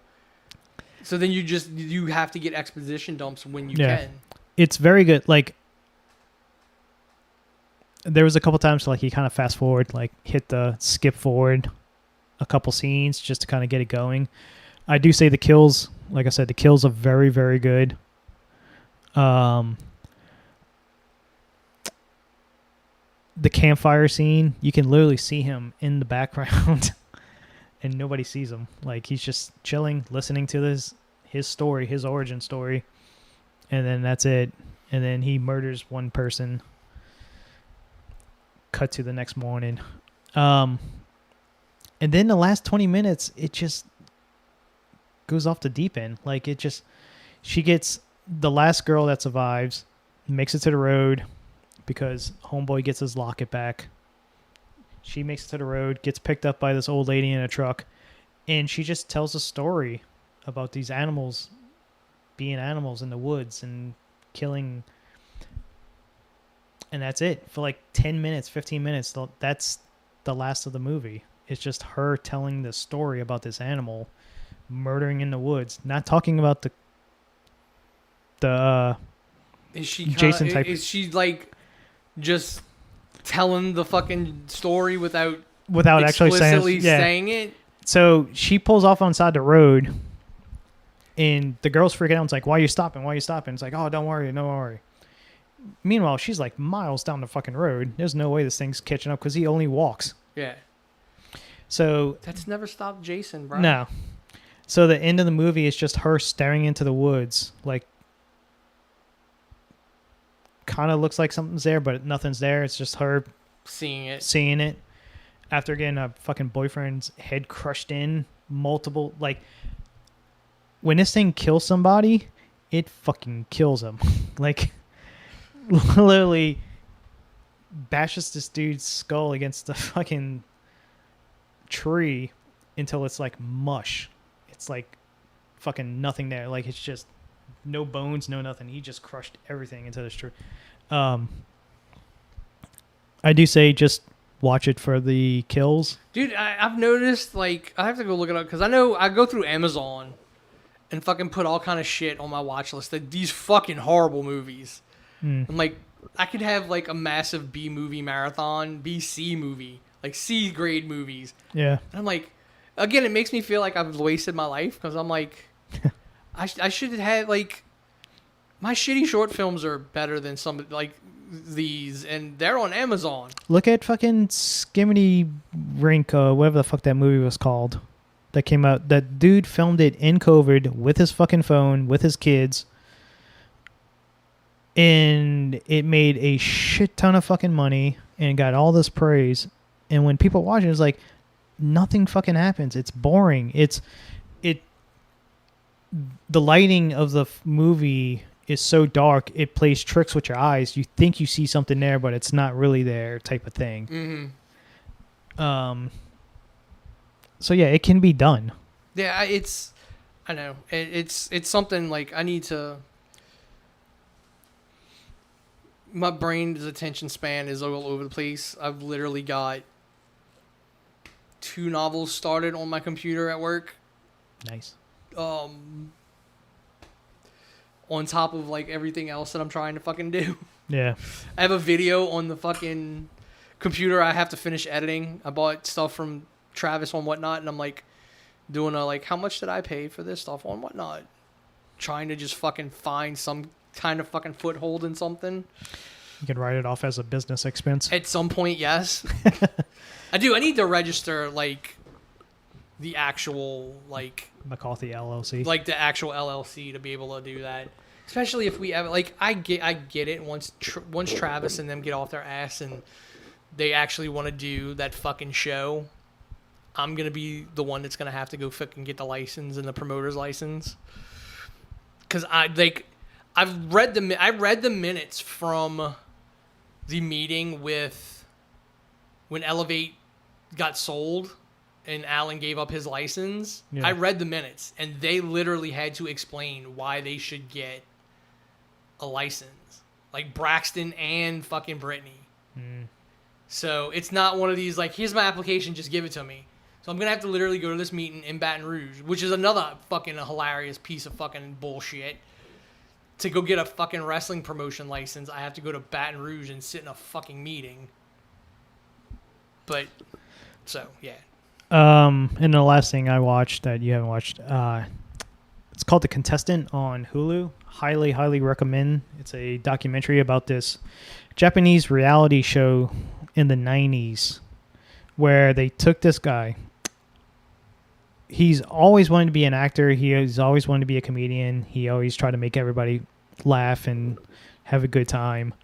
So there was this casting call. They brought all these people into a room. They made them draw numbers. And whoever had the lucky number gets to be on the reality show. And our boy won. So they bring him to this like little bitty piece of crap hole-in-the-wall studio apartment. No bigger than this room, probably, that we in. And made him strip naked. All he had was a magazine rack, a radio, and a telephone, and a giant stack of postcards. And the show was, you have to win a set dollar amount. I think it was like 100,000 yen or a million yen. But you have no food, no nothing at all. You have to win everything through magazine contests. So, and it's like you have no interaction with the outside world. You have to stay in this apartment. And they told the dudes, like, listen, like, this probably won't even make it to air. We're not even gonna we don't even know if the show's gonna get picked up, so nobody could even see this. So don't worry about being naked. It's like, all right. And the dude was just so gun-ho. He was like, yes, I'll do it. And he got to it. He went through all the magazines. He started writing down the entries on the postcards, getting them mailed off. The only interaction he had was with the showrunner, producer guy, who would show up once in a while, once in a blue moon. So this aired on television every week of just watching this guy do this. It's very much like Big Brother and Survivor and all this stuff before even that was a thing. And so this poor guy is stuck, and he finally wins like a little bag of rice. Well, he has no fucking utensils or anything like that to cook it on because he has nothing. And then he wins dog food. And he tries to eat dog food, and they make all this crazy, like, you know, Japanese TV, and I mean, the animations and noises and stuff like that. So this poor guy is doing it. He's winning all these contests. He has no idea this is being shown on TV. To like 20 million people a week watch this show. He has a diary that he keeps, and they take the diary, and they publish the diary, and it became this selling fucking book of his thoughts. They were making so much money off of this fucking one dude, to the point where he won. He got the $1 million. He started winning all this stuff. But unfortunately, like, his mental state was fucking gone. He was in isolation for months and months and months and months. No connection to the outside world. And he couldn't even shave. Like, he didn't win any razors, I guess. So he's getting all hairy and stuff like that. So when they won, he's asleep. The fucking showrunner dude comes in and just pops, like, guy was those little popper things that shoots the confetti out, the little small ones. So he's popping them, and the dude wakes up. He has no idea what the fuck's going on. He's got a light shining in his face because it's dark, and he's this one dude just keeps popping poppers in his face, and then he's like, guess what? You won. And he's so happy he thinks it's over. These motherfuckers put him on a plane. He's like, what is the one thing you always want to do? I've never ate Korean barbecue. So guess what? We're going to fucking Korea, and we're going to eat barbecue. Oh, that's awesome. They brought him over there. It's the adventures of him in South Korea. He's eating the barbecue and blah, blah, blah. And they fucking bring him into another room with a blindfold, stripped him again. All right, contest starts back up again. Now you're in South Korea. I know you don't know any Korean, so we're going to play this contest all over again. And apparently in real life, in the show, what they showed on TV is like he was all about it instantly. Apparently in real life, it took like 5 or 6 hours to convince this dude to do it because he didn't want to fucking do it. He's like, I'm done. Like, his mental state was fucking trashed. So he taught himself Korean just enough to win all these contests. The problem was he won too fast. And so they upped the amount. And they upped the amount. They never told him. He doesn't know until they tell him, oh, you won. So he doesn't technically know the value of these prizes. Mm-hmm. So these motherfuckers, once again, they made this showrunner in the fucking channel so much fucking money with this show and the books and all the fucking merchandise. He didn't get nothing from the show other than mental fucking anguish. He won that contest in South Korea. They brought him back to Japan, blindfolded him, had a nice suit on and everything like that. They walked him in. Bam. Same fucking room. Same everything. Made him strip. What he didn't know, it was a fucking stage. They brought him into a fucking room that looks exactly like the room he was staying in on a stage in a fucking studio with live Audience. guests in a fucking, and he made him strip. At one point, people were saying, oh, this is fake, this is stage, blah, blah, blah. So they set up a live stream of him every day. So you can watch online of him being naked, being crazy. Because he started going fucking crazy at one point. And the problem is you can't show nudity. So his name was Eggplant, whatever the Japanese word for eggplant, because his head kind of looks like an eggplant. So this poor guy in the studio had to move this little eggplant over his private parts the whole time. So he has a little joystick that he's fucking every time it's about to show. They have to hurry up and cover it with the lights. Anyway, so this fucking poor guy, they drop the walls, and then he sees the audience, and then he's like, "What the fuck is going on?" And he's all about it because he wants to have a good time. Like it's like showing the happy face, even though he's completely dead inside now. And they do it, and they conduct an interview with him naked. They don't give him clothes or nothing like that. And then he finally learns about all this, and they break it to him, and he becomes a celebrity. His family is fucking kind of pissed off at the studio simply because of like, look what you did to my kid. Yeah. You made him into a joke. This ain't right. Blah, blah, blah. The showrunner now is like, looking back, I shouldn't have done this. This is really fucked up. If he told me to kill myself, I would, just to make it up to him, because I feel so bad of what I put this guy through. Fast forward a couple of years, the earthquake tsunami hits Fukushima. His family, he grew up in Fukushima. Mm-hmm. So he tried to use his celebrity status as for good. So he went there, raised a ton of money to help people build.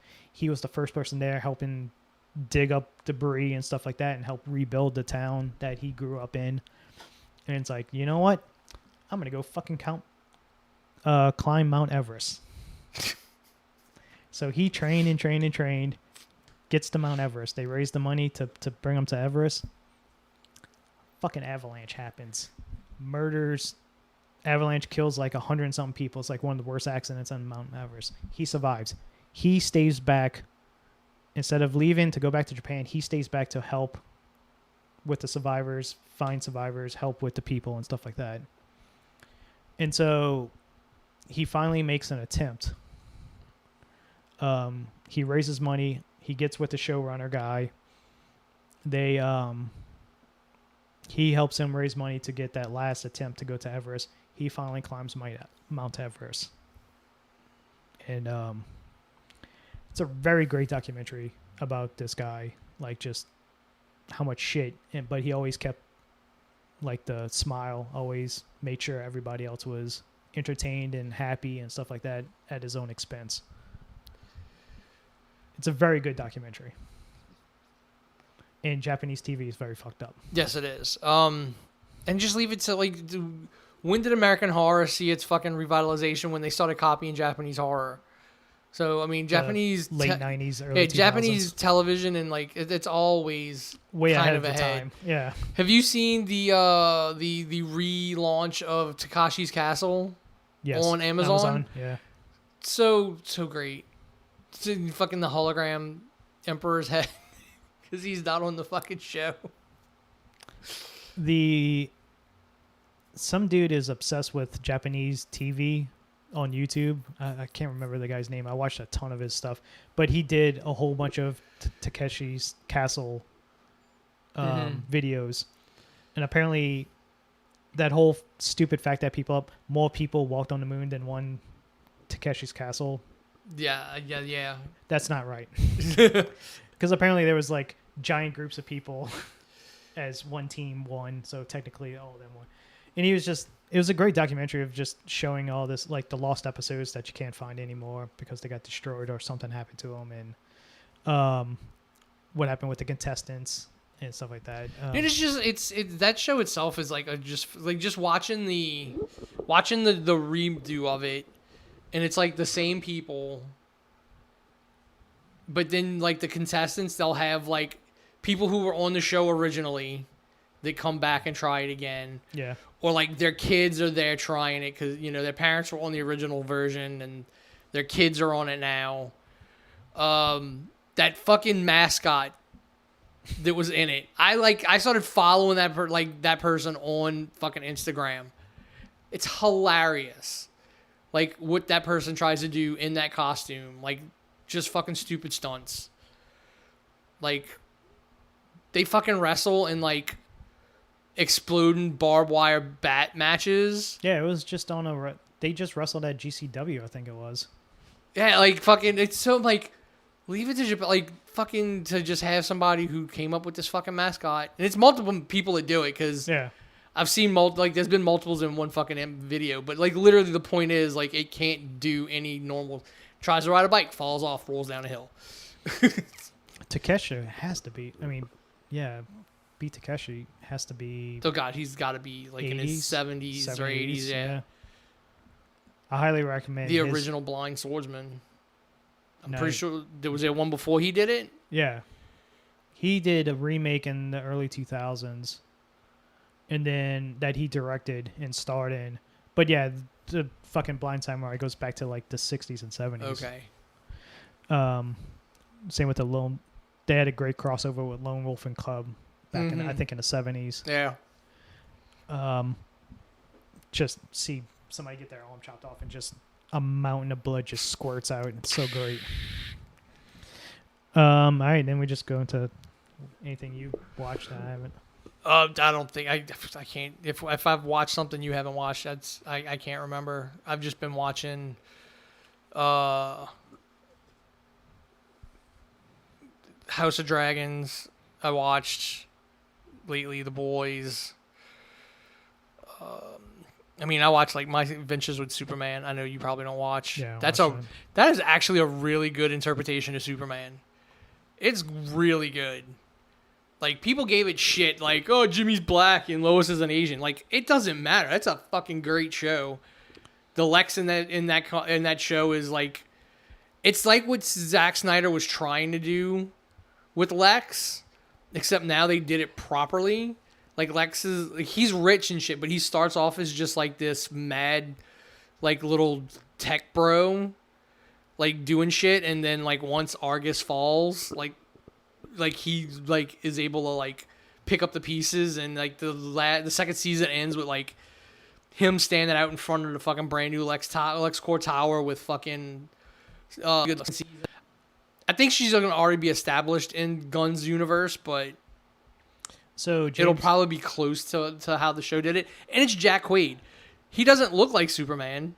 He auditioned for Superman, but he didn't get Superman live action. But he plays a great fucking Clark Superman in that show.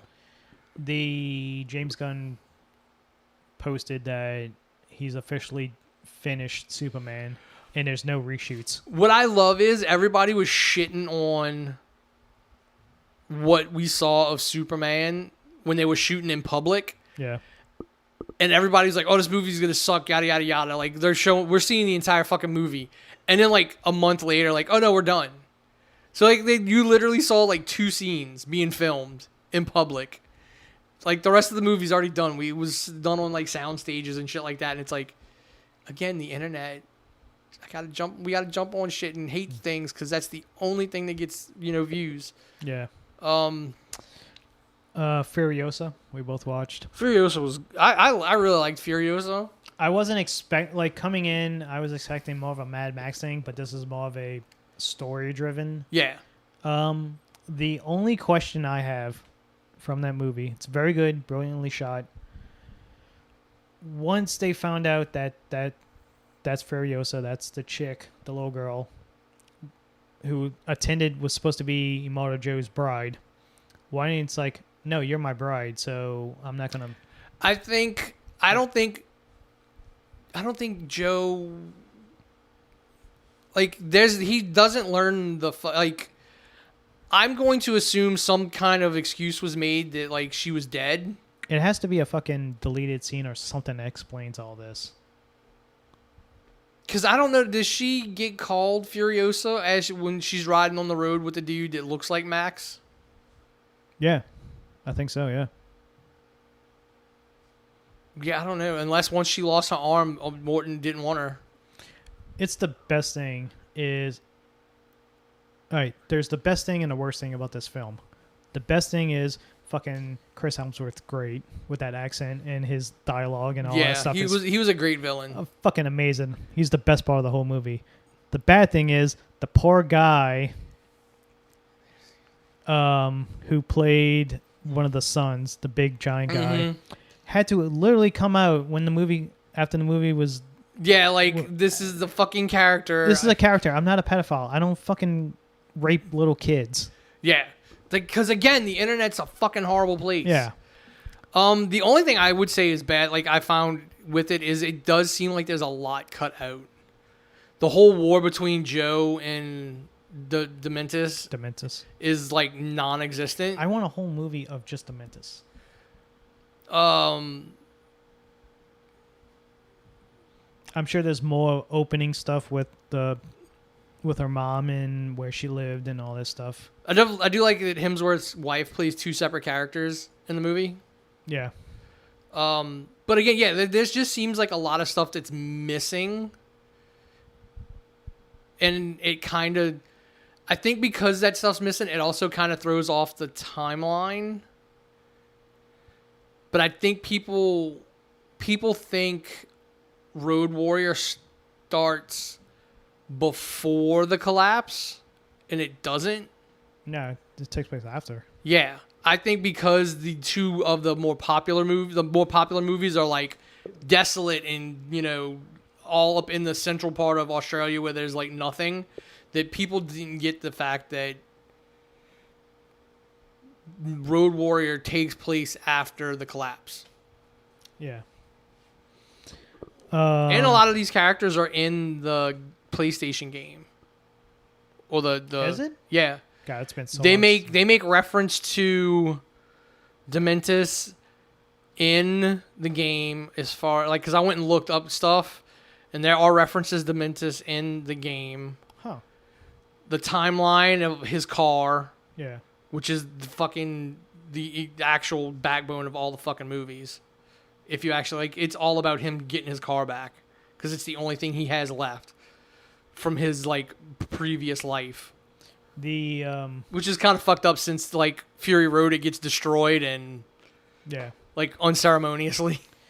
Because the most of the game is you fucking repairing it. Yes. That is a very good game. That's another very underrated game that not a lot of people played. That was very good.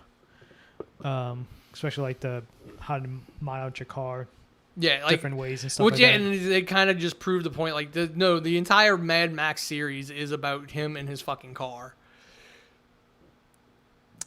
Doom 2, we watched. Dude, Dune, like, that movie just looks so good. My one issue with that film is the big epic scene at the end when he's riding the sandworms into the thing. I was like, oh man, this is great. This is what I've been waiting for. They're gonna fuck shit up. Nah, they just kind of. I think it was the whole point of that is, like, those sandworms were needed to, like, basically keep them there. Like, the whole point of it was not to, like, wreck shop. It was to make the Emperor see, like, if I choose to, you're not getting off this planet alive. Yeah. And Paul Atreides, at the end, like, when Zendaya, like, just doesn't fully understand what he's trying to do. Like she can't see the true meaning behind it. It was a beautiful movie, well shot. I do like one better than two. But I mean, here's the thing. Like, I can't even, like, these are one of those ones, like, it's one book in two movies. Like, you need the second one with the first one. You can't go. You can't.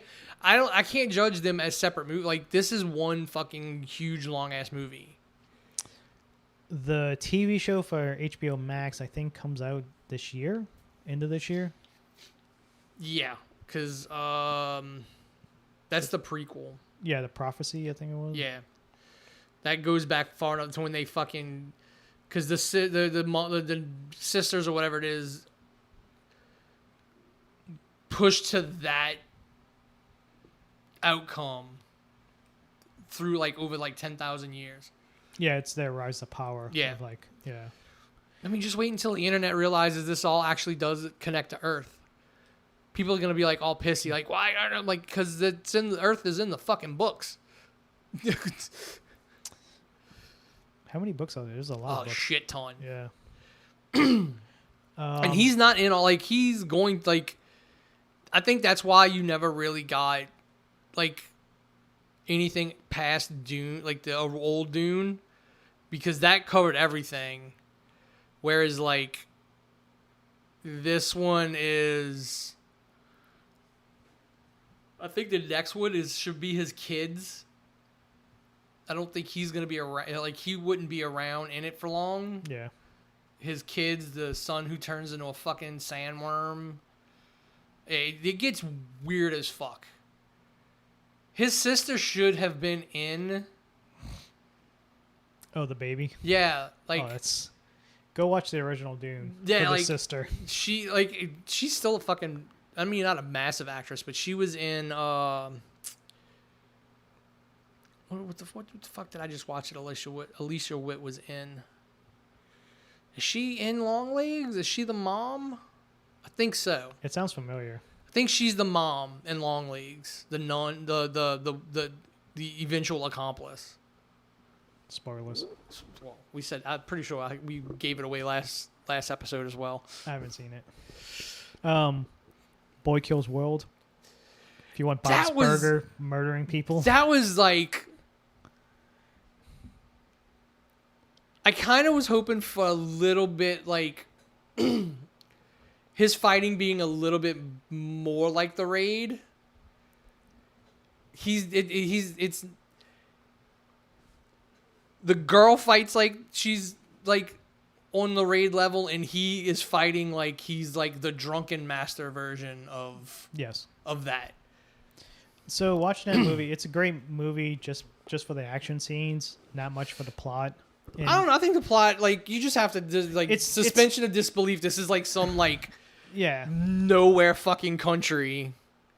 It's very much like a fucking Far Cry.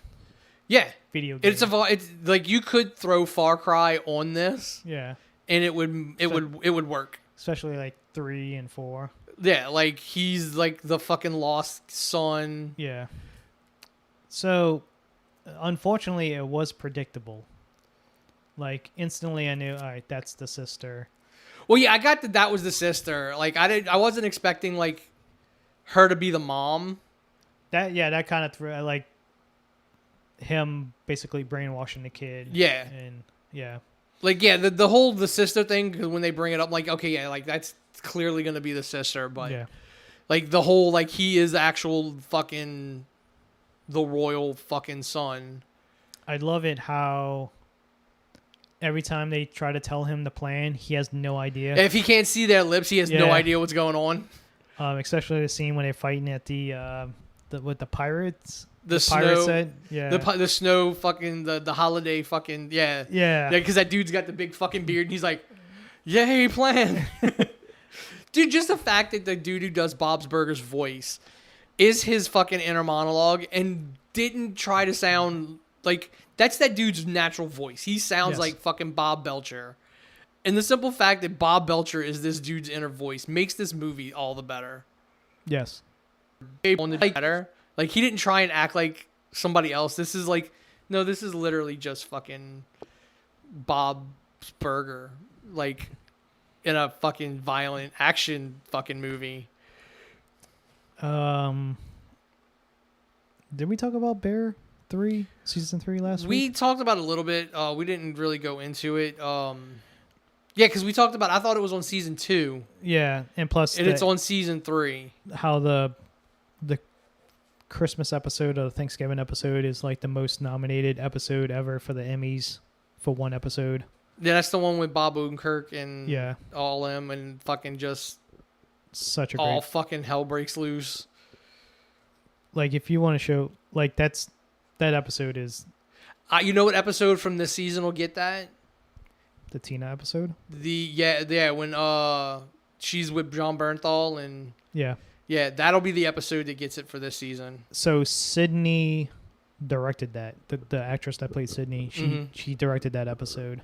That's a good episode. Like, that's the kind of flashback episode. I'm like, a self-contained flashback episode, because they tried to flesh out a lot of the Backstory of a lot of the background people. characters.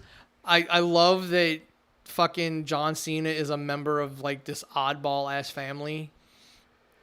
Like, people were bitching online, oh, it took me out of it. I'm like, did not take me out of it, because it fucking was great. It was hilarious. It actually had comedy, because this fucking show, for some reason, gets nominated for Best Comedy and Musical.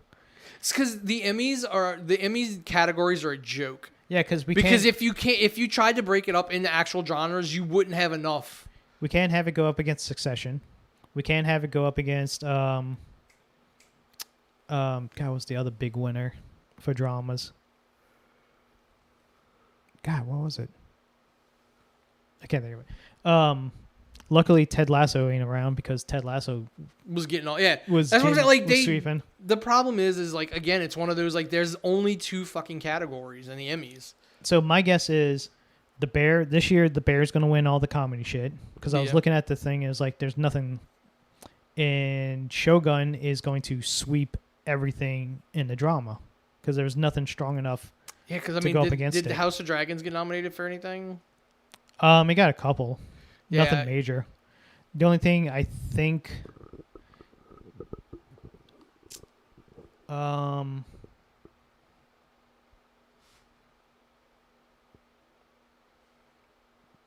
a TV show, drama-wise.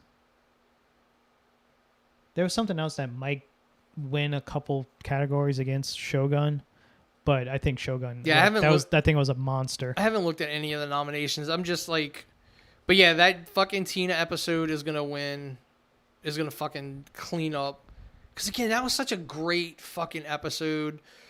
The pastry chef coming back with after his mom died, like, all that shit was really good. I just love like the eccentric ass characters that are like tangentially connected to this family. Like, Uncle is clearly mobbed up some kind of way. Oh, Fallout. Somehow Fallout is considered drama. Again, because fucking the Emmys only have 2 fucking categories. Like, how do you not put that under comedy? Yeah, like it That had makes more no comedy than The Bear. Yeah. Which I would love to see. I don't know. I laugh my ass off at The Bear just because it's the interactions. It has more jokes than previous seasons this season. Yeah, and it comes down to like them actually fleshing out the family members more. Yeah. Like that fucking episode with John Cena and the 2 brought like fucking with the floors and shit. Like Waxing that the was floor. fucking hilarious. What was the thing? I'm gonna Haunt you. haunt you. Yeah. Is it fucking like it's? I don't know. I've never been to Chicago. I don't know if all this shit is legit, but it sounds fucking legit. I've been to Chicago twice, and yeah, I actually tried the sandwich that they. Yeah, because it's based off of It's a real sandwich. place. Yeah. The cake that the dude makes in season 3. I mean season 2 that they sell. That's from a real bakery. I ate that cake. That motherfucker will give you, if you haven't had diabetes before, That'll give it to you. Jesus Christ, there was so much chocolate in that cake. Dude, I loved like all the like fucking computer sitting there like trying to get rid of the fucking baker, and she's like, "Don't you fuck with him." Yeah, because his grandma just died. Whoever his guardian was, like his mom or his grandmother, I think it was grandma. died. Yeah. But it's just the fact that they're like, we're not getting rid of anyone who works here. I think the one episode that the least liked episode was her episode when she goes into labor. I think because again, that's a fucking great acted fucking. Jamie Lee Curtis plays a fucking great she's schizo. Yeah. And that episode was fucking great. She's amazing in everything, everywhere, all at once. Like, that's going to probably be enough. I guarantee you, like, when they do the independent episodes that get nominated, it's going to be the Tina episode, and it's going to be that episode, the labor episode. Yeah. That'll be nominated. Hopefully John Cena gets nominated for Best Guest. That fucking, oh my God, that episode is so fun. And then just at the end, we don't see how it plays out, but we know he gets sent on the chicken run or the duck run. Yes. We don't, clearly, you know, it either worked or it didn't, because we don't get to see what the fucking review is. No, they do. They talk about it at the end. Yeah, you don't get to see whether it was good or bad. Like, you just see words from it. Yeah, I guess. Because it's got good and bad. It's got, like, you can interpret it as good or bad. So, And the fact that he just fucking is like, son of a like, and it cuts. So that last episode with the dinner, and mainly that's all real celebrity chefs. Yeah. So I watched a documentary that's on Netflix called Love Charlie, and it's about Charlie Trotter. Back in the 90s, this guy trained at all the major restaurants in the United States. That wasn't up to his challenge, so he went to Europe. Like, he became this big fucking foodie dude, and he was just obsessed with being a chef, cooking food. So he brought the European style to America, started in Chicago back in the mid 90s, or early 90s probably, and it became the destination place to go to eat in the country. Mm-hmm. It was the first celebrity chef type dude. He was in cookbooks and TV shows and all this stuff. He's best friends with Emeril Lagasse and somebody else, another chef. Well, I'm watching the thing, and he's your typical chef. Like, he's the Gordon Ramsay in the kitchen on Kitchen Nightmares and all that stuff, yelling, screaming, cursing out. He's that. All chefs are like that. From what I've learned working in restaurants. He had this guy literally wrote him every day to get a job at his restaurant, because that's the place to go to make your name and to be a top chef. And so the dude ends up getting works there for a number of years, breaks off, starts his own place, becomes the hot new fucking sensation in Chicago. Everybody wants to go to his restaurant. Now he's number one and Charlie's number two. And Charlie's a very vendetta fucking asshole dude. But he's a great chef. That dude is in the Bear episode. Yeah, like all those, like, yeah, like when I watch it, I'm like, that's a real chef. That's real. Like, most of the people at that, the blonde haired woman was a fucking judge on like Top Chef for years. Yeah. Yeah, it's the guy, the pastry chef guy that's in Sweden, the one who taught the what's his face, the black guy. Yeah, where both of them go at some point. Yeah. The guy who played Warlock in Guardians 3. He's talking to a guy. That's the dude. That's real dude who fucking tries. The guy's fanboying out to him, and he's like, "Oh yeah, I'm getting out of here because you're weird." Yeah. So that's a real guy that came from that. That was in the documentary and stuff like that. It's always like watching the Bear working in restaurants and stuff like that. It's fascinating watching celebrity chefs and those types, how they run their kitchens and stuff like that, and that world. It's a very good documentary too. If you like that type of like Food Network type stuff, it's a great documentary about a guy who basically, if it wasn't for him, you wouldn't have these type of chefs in America. No, yeah, because we don't. As much as everybody wants to scream about America, like nothing we have is out. Like is out. Like we haven't invented anything really, food or culturally. It's all from other places. His restaurant and the guy's restaurant was like the first two restaurants to get a Michelin rating in America, and he's responsible for 35,000 people getting to go to culinary school which they never had the money. Mm-hmm. So his charity funded all these chefs and stuff like that. And Anthony Bourdain is in it briefly at the end, and they giving this dude like a Lifetime Achievement Award, and he's trying to give his speech, and people are just kind of talking at the tables or eating or getting food and stuff like that. And Anthony Bourdain wanted, like he said, desperately wanted to get on the microphone, and it's like, all y'all should shut the fuck up and listen to this guy, because none of y'all would be here if it wasn't for him. Like, he was so pissed, and Emerald had to calm him down. It's one of those things, like, very few things you can track back to, like, the originator anymore. Yeah. You know, most of America cooks bland ass food. We don't have that problem here, but you can't really track it back to, like, what was the first restaurant that, you know, first person serving food that mixed, like, clearly French cuisine with, like, all this other shit and gave us the actual New Orleans fucking flavor. You can't go back and point to that there. You can't. Yeah. I've known people that worked at Commander's under Emerald, and he's like, that dude is... I mean, I've eaten at Commander's. I never eaten there because it's not my type of place to go eat at. It's not... Like, it's one of those things where you go once and you say, oh yeah, I ate there. Yeah. But, like, to me, a steak is a steak is a steak. The steak I had at Commander's, to me, the steak I go buy at Applebee's, if it's cooked properly, is going to taste... Like, to me, they're going to taste exactly the same. It's not about... It's about how you season food. Like, Yeah. A filet mignon is the same thing as a fucking New York strip in my eye, as long as it's fucking prepared properly. You know, granted, I am a snob when it comes to crab cakes, though. Yes, you are. I don't know why, but I am. Seafood in general, though, actually. Because my shit's got to have seasoning to it. Did you watch Justice League Crisis on Infinite Earths? I have not watched 2 or 3 yet. Okay. We talked about it. We talked about that last week, too. Okay. Yeah. Loki season 2. Did we ever talk about that? No, we never talked about it, but yeah, I've watched it. Again, it's one of these things where, like,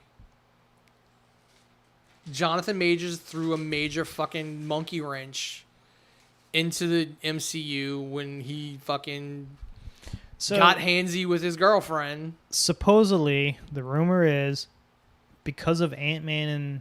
they wanted to get rid of him, which I don't understand, because I watched Ant-Man and the Wasp in theaters, and I didn't find it bad. No, Ant-Man and the Quantum Realm. Well, Ant-Man and Quantumania. Quantumanium, yeah. I mean, it is Ant-Man and the Wasp, Quantumania. Okay. That is the full... But Quantumania was not a bad movie. I think the problem is it came around COVID time. It came at the ass end when people would just, like... Like, the special effects wasn't done, and... I don't even know what... Like, the only bad thing the only horrible special effect in that movie was fucking MODOK's face. Yeah. It looked flat. And the way they treated Kang... See, and here's the thing. I don't think everybody's like, oh, fucking Ant-Man beat Kang. He fucking knocked him into the fucking probability engine. He didn't beat him. He just... Kang is still technically alive. But the problem is...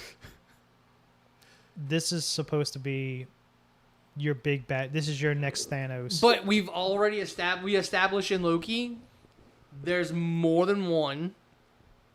Yes.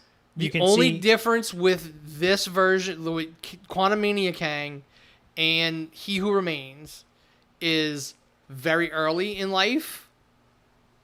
The end of, like... Because...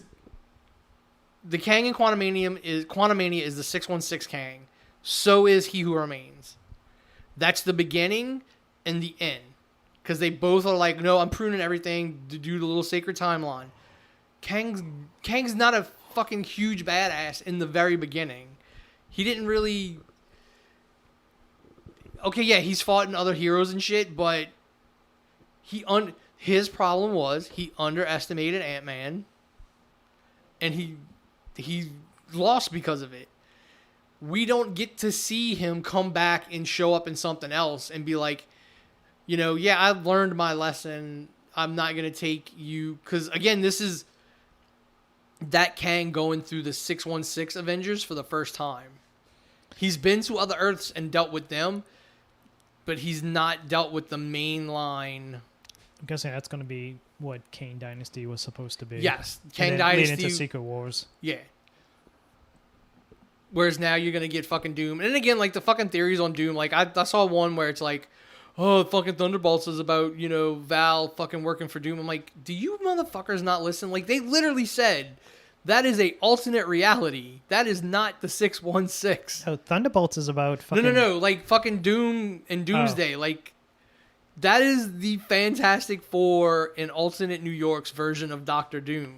I've seen one theory that somebody put out that supposedly said it's true, that Doomsday is going to be all these different variants of superheroes, tries to stop Doom, but fails, and then that sets up Secret Wars. Well, because Battle World, I guess, is either going to get...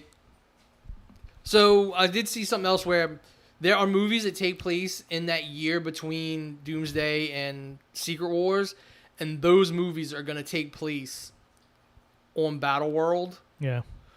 So, by the end of Doomsday, you have Battle World, and then Secret Wars is the end of Battle World and the rebooting of the Marvel Universe where everything is in one fucking universe.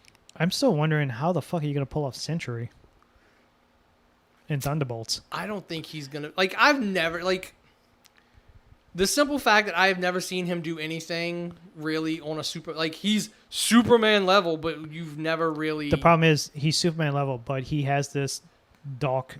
Yeah, he's got, like, side fucking to him. split personality. Yeah, who murders a lot of people. Who? But clearly the Sentry, if he was Superman level, could fucking solve every problem, but he doesn't. So No, because he's Sentry, something happens to where he goes bad and murders a shit ton of people, and he basically goes into exile. He exiles himself out of the universe, and he gets brought back into Civil War. So the only... Yeah, I know, that's what I'm saying, like the original, because the whole gag with him was it was supposed to be the lost character that fucking Stan Lee created, and everybody has just forgotten about it. Yeah. So the stories that were written were like all these... Oh, like I think it was Reed Richards remembered first. And once you remember the Sentry, like you remember everything. It's they kind of did the... That's what fucking No Way Home did. Though supposedly what Sentry did was had Strange or somebody like remove his own powers, so he was able to like remove himself from everybody's memory. And that's basically what Strange did to Peter Parker. So now everything's like he was there, but nobody really remembers who he was or anything like that. Speaking of that movie, now people are going back, oh, this makes sense because you see Kraven and you see Rhino, and today's trailer for Kraven sets all that up, or was set up in that. I mean, it does, and it like it's still going to be a stupid that's movie. Sony still trying to stretch. Again, they're trying to turn Kraven into the Punisher. They're trying to make all these... He looks great. Like I'm not gonna lie. He looks the part, but he's not Kraven. He's not really Kraven. Like I just... He doesn't get bit by a lion, and now he has superpowers. No, Kraven didn't have superpowers. No, but again, I'm just a okay. badass. I'm okay with like... You need to explain to me more better than fucking the Michelle Pfeiffer Catwoman fucking origin story. I'm tired of like, let's make these villains fucking anti-heroes. Because Callisto is supposed to be his sister in the comic books, if I remember correctly. Because she didn't get introduced until when he did the Spider-Man spinoffs, like the McFarlane Spider-Man. I think that's when they introduced her.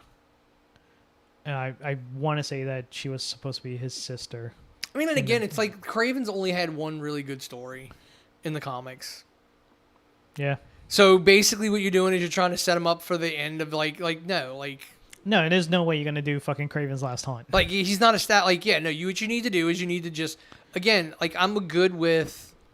You still got, like, that Venom movie's probably going to suck ass. Like, Yeah. all the other ones. Yeah, like, it's... The Sony movies are horrible. It's like, how many... Like, the fucking Joker, Morbius, fucking... the Venom stuff. Why can't we have villains just be fucking assholes and just want to murder people to see the world burn?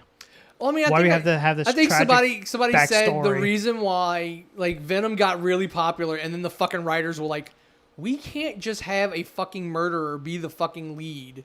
Like, we have to kind of like redeem his ass some kind of way. So dumb. Well, I mean, it's again like, if you do just a straight villain story with one of these, like, so all right, you're just writing murder porn, like that's all you're doing. It's like why the fucking Boys comic sucks. Like, none of those fucking characters are redeemable at all. Like, you know, I get it. People are stupid, especially right wingers who are like, Homelander, yada, yada. Like, no, he's clearly the fucking bad guy. We established that. Yeah. Episode 1, season 1. If you're just now seeing, what, they're making Homelander a bad guy and making fun of us, you're dumb. But again, like, people will sell, like, a lot of the consensus is the Boys comic sucks. Like, the show is way better written. Because what? Fucking who is it? Grant Norris or That was Kirkman. Kirkman wrote Mm-hmm. The Boys? I know Kirkman did Invincible, and I want to say he. Yeah, because, I mean, people are like, it's, you know, the fucking, just the shit that happened with fucking Starlight in season 1 is, you know, way worse in the comics, and they're really not that fucking redeemable.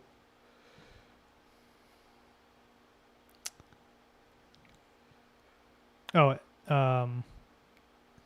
Garth Ennis. Garth Ennis. Yeah, and he loves fucking taking the piss out of superheroes. It's almost like he hates superheroes.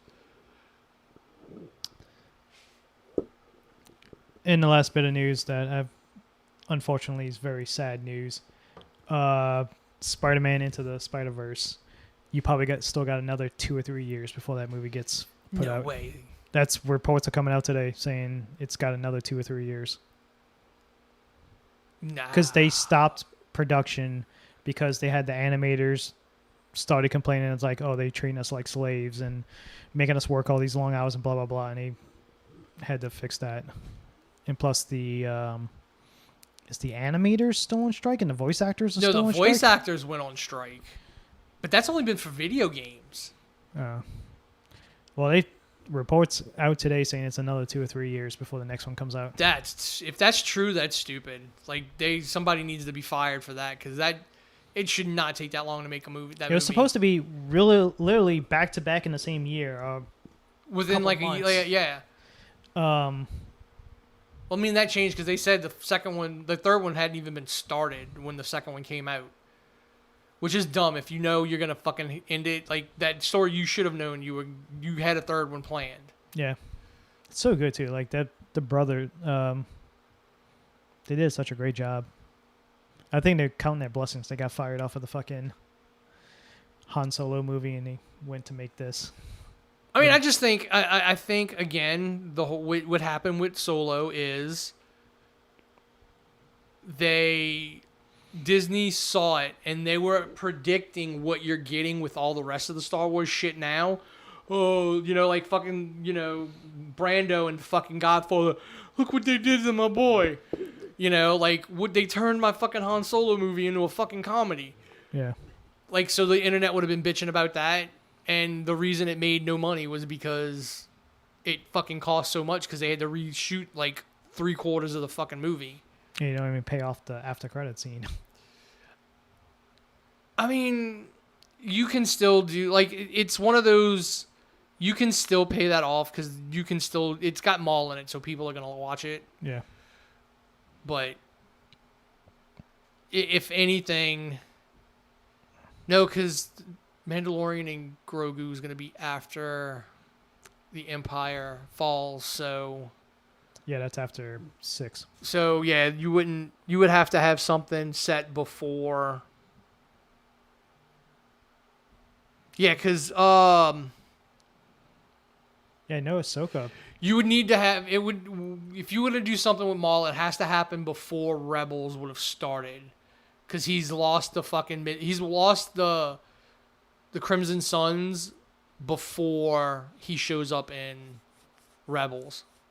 Yeah, because it has to take place. Maul takes place. No, Obi-Wan's like already old. It at needs that the point it needs in the the cartoons. Maul and Obi-Wan fight in the desert on Tatooine when Luke is Because he's already got the. probably like because Rebels takes place. I think Rebels starts in 5 BBY, 4 BBY. So Maul dies within like the 5-year lead up to A New Hope, which is a simple fucking fight, and it's so fucking great. Like, he fucking cuts Maul down, and Maul dies in fucking Obi-Wan's arms. Like, in his last fucking thoughts to that day are fucking revenge on fucking Palpatine. Like, because he fucking... Obi-Wan tells Maul that Luke is the chosen one. Where, again, no, the chosen one was fucking Anakin. He destroyed the fucking Jedi and basically the fucking Sith. And that brought fucking balance. But then fucking Obi-Wan tells Maul that Luke is the fucking chosen one, and fucking Maul's last fucking words are, he'll avenge us all. So, that was such a good fight. It's the sequence, it's the lightsaber fight sequence that's in Phantom Menace when Maul kills Qui-Gon. It's the same fucking sequence, except Obi-Wan knew it was coming and blocks the fucking, like, Maul doesn't land the shot to the face and fucking just slices Maul down the fucking, like, granted it's a kid's cartoon, so they don't show him falling in half, but that's how he fucking hits him. He fucking shoulder to fucking hip. So good. And it's old fucking Obi-Wan with gray hair. It's not like, it's not Ewan McGregor Obi-Wan. It's like full Alec Guinness. I mean, if you want to do a second season of Obi-Wan, of Kenobi, that could be your second season. Fast forward. Him and Maul, like at the end of, like, I'd have to go back and look and see what happened to him and Crimson Sun. The Crimson Sons, why he lost. Head of the crime syndicate. But yeah, like, dude, there's so much good shit on, and then just the fucking internet ruins it all. And like I said, it's people echoing what they hear other people saying. Like, most of the people that shit on the Alkalite did not watch it. Like, I know other toy YouTubers who fucking say it was, like, it's bad, and, like, they admit they haven't watched it. I'm like, so then how do you know it's bad? Probably the same way I watched it, through people's recaps. Like, I don't even think... well, they're either absorbing it that way, or they're just literally like, oh, well, general consensus on the internet is it's horrible, so it's bad. It's like, no. Yeah. It's a, like, I don't know. It's still a fucking, like... I don't understand people's complaints about Star Wars. I really don't. They don't even know what the fuck they want.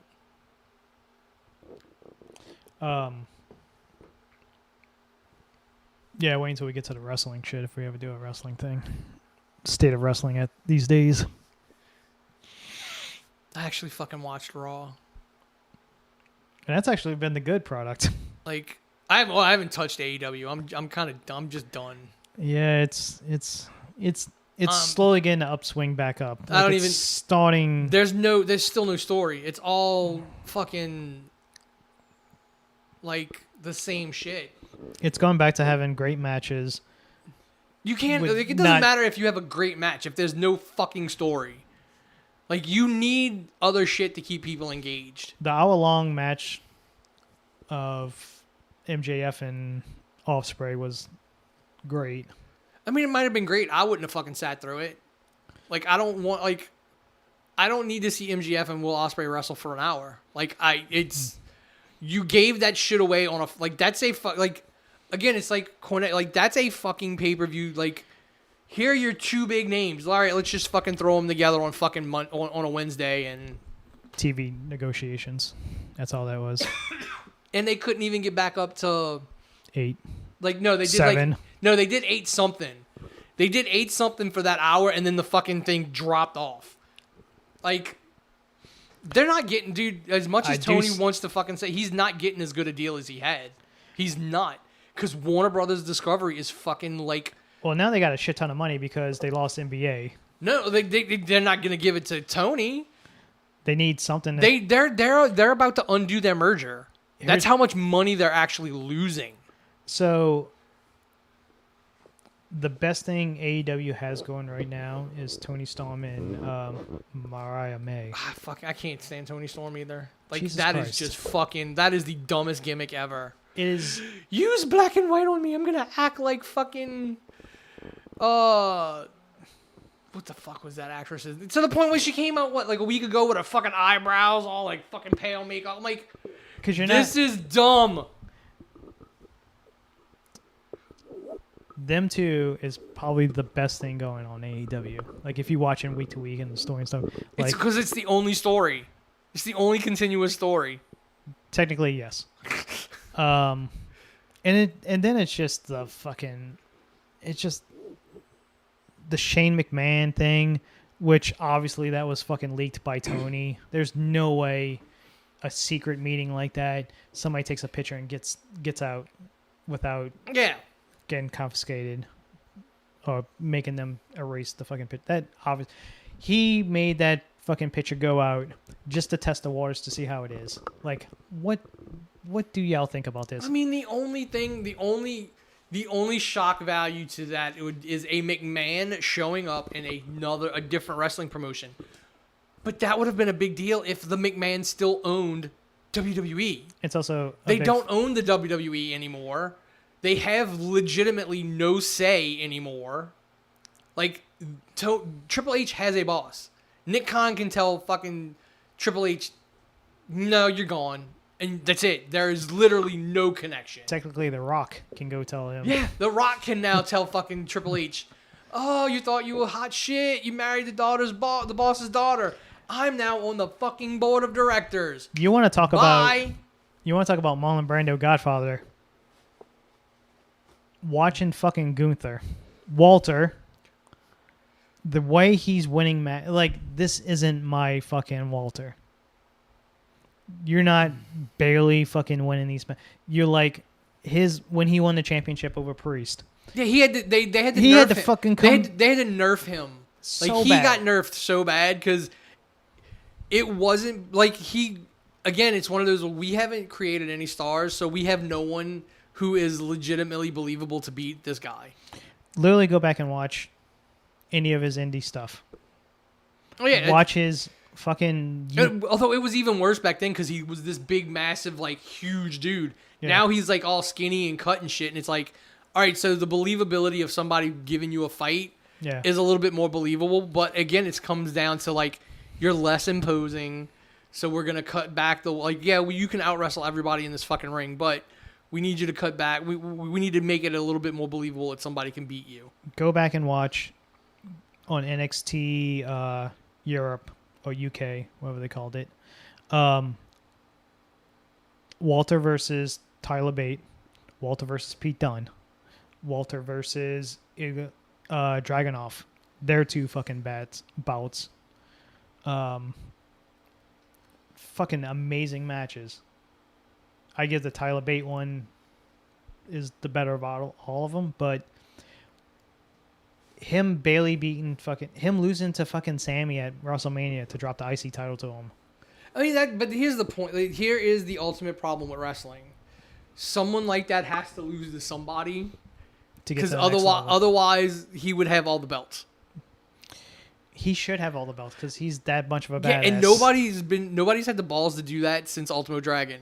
They have not had the ball because they didn't even do it with Kenny. They try to do it to Kenny, but didn't And work guess out. what? That's why TNA no longer has a working relationship with AEW because that fucking TNA belt meant nothing when Kenny had it. I love their partnership with NXT and TNA, and it's just like it's kind of one-sided. It is. They always are, but at least like Jordan Grace showed up a few times and she put up a fight.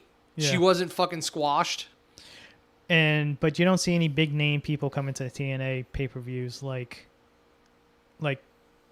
Kenny came to TNA to fight Christian for And the that's belt. And blah, blah, blah. that's again, that's Triple H is a genius. No, like he's not, because I would be fucking doing that. I would send my fucking main eventer You just to a fucking TNA pay-per-view. They literally stole their fucking top talent, Joe Hendry. Yeah. And he's not under a fucking... they're He's using under the TNA fuck contract. out of him. Yeah, they're using the fuck out of him, and he's under a TNA contract. I don't care what Joe Hendry says. Oh, how great this is for TNA because it exposes TNA. I was like, motherfucker, you show up, they don't mention TNA. Yeah, They just it's not Joe really. Hendry. How does it make TNA look good since you lost the belt? Like, you didn't win the fucking championship. Fucking an ex-WWE guy did. And they gave Ethan Page immediately. They gave him the belt, the championship belt on his first. But I mean, Ethan Page is a fucking great wrestler. He is. They dropped the ball with him big time. Yeah. But the only way they signed I him, do say, like, that's the one thing I can say about Triple H right now. Like, he kind of is... he knows what toys. He's rewriting what Vince did to the NXT people. Yeah. Pete Dunne is like, fuck Butch, don't say that name. You know, they don't have Keith Lee anymore, so you've got this other dude that's with New Day, and I think he's gonna get He's gonna get the push that Keith Lee should have gotten. Picking up both fucking AOP and each arm, and not just immediately dropping them, but kind of holding them for a couple seconds and then fucking doing the slam. We were watching Monday. Odyssey Jones. We were watching Monday, and the Pete Dunne fucking bit came on. Oh, yeah. And he's like, where's what's his? Because he was talking about Sheamus, and he's like, where's the other, like the Rich Holland. Ridge Holland, and I'm like, he's not on TV because he broke fucking Big E's neck. No, he's in NXT. But I mean, again, it's like, he's not on the main roster anymore. He didn't survive on the main roster long after that. And why was that spot in the fucking match? I guarantee you, because Vince was like, let's have like Big E's is big, like it's gonna be a big spot. Yeah, and you broke fucking Big E's neck, and he's never going to wrestle again because it's not healing in a way that it would allow him to wrestle again. It's not healing solidly. It's healing porously. So it's healing, but it's like fucking spider web. Like, it's not filling in properly. The problem now is with AEW, especially with AEW, is AEW is not the destination every free agent wants to go to. Everybody wants to go to WWE now. Well, the thing is, it's like when you go to AEW, I'm going to get money, but I'm not guaranteed a spot. Yes. AEW didn't build up young talent like they should have. Nope. They stopped. Unfortunately, Daniel Garcia, he's probably going to. He's going to leave. I can't wait for Ricky to fucking leave. Ricky's definitely leaving because they haven't fucking mentioned him at all. The Lucha Brothers is going. I mean, I can't even hold it against Sammy that he's like, I am tired of fucking dealing with Jericho. Sammy Guevara. Sammy Guevara, yeah. Like, I'm tired of dealing with fucking Jericho. I'll go to Ring of Honor. And it's the fact that now they're doing... Triple H is in bed with Rosie, with Marigold, so they can pull all that talent. It's not like just like, oh, Forbidden Door. Like, it's not a Forbidden Door unless every fucking promotion's there. It's only a Forbidden Door now because you have it's one of those, like, you have a continuing working relationship with New Japan all year. It's not like this is the one time a year. Everybody, you can only see it, like, and then again, you have a lot of, like, the old guys from New Japan. Like, Ishii's not going to get over in fucking America at this late in the game. That's unfortunate, too, because he's so Murder so awesome. Grandpa is not going to get over with a mass market fucking appeal this late in his fucking career. We all love Murder Grandpa, but it's not going to happen. Everybody shitted on fucking Ishii when he came out for the open challenge for Strickland. It's like, oh my God, they just wasted this whole match because fucking Ishii came out. It was like, no, do y'all not know who fucking Ishii is? That's the problem. He is too late in his career. There is not enough. He's been showcased on AEW as a loser. He loses matches and stuff like that.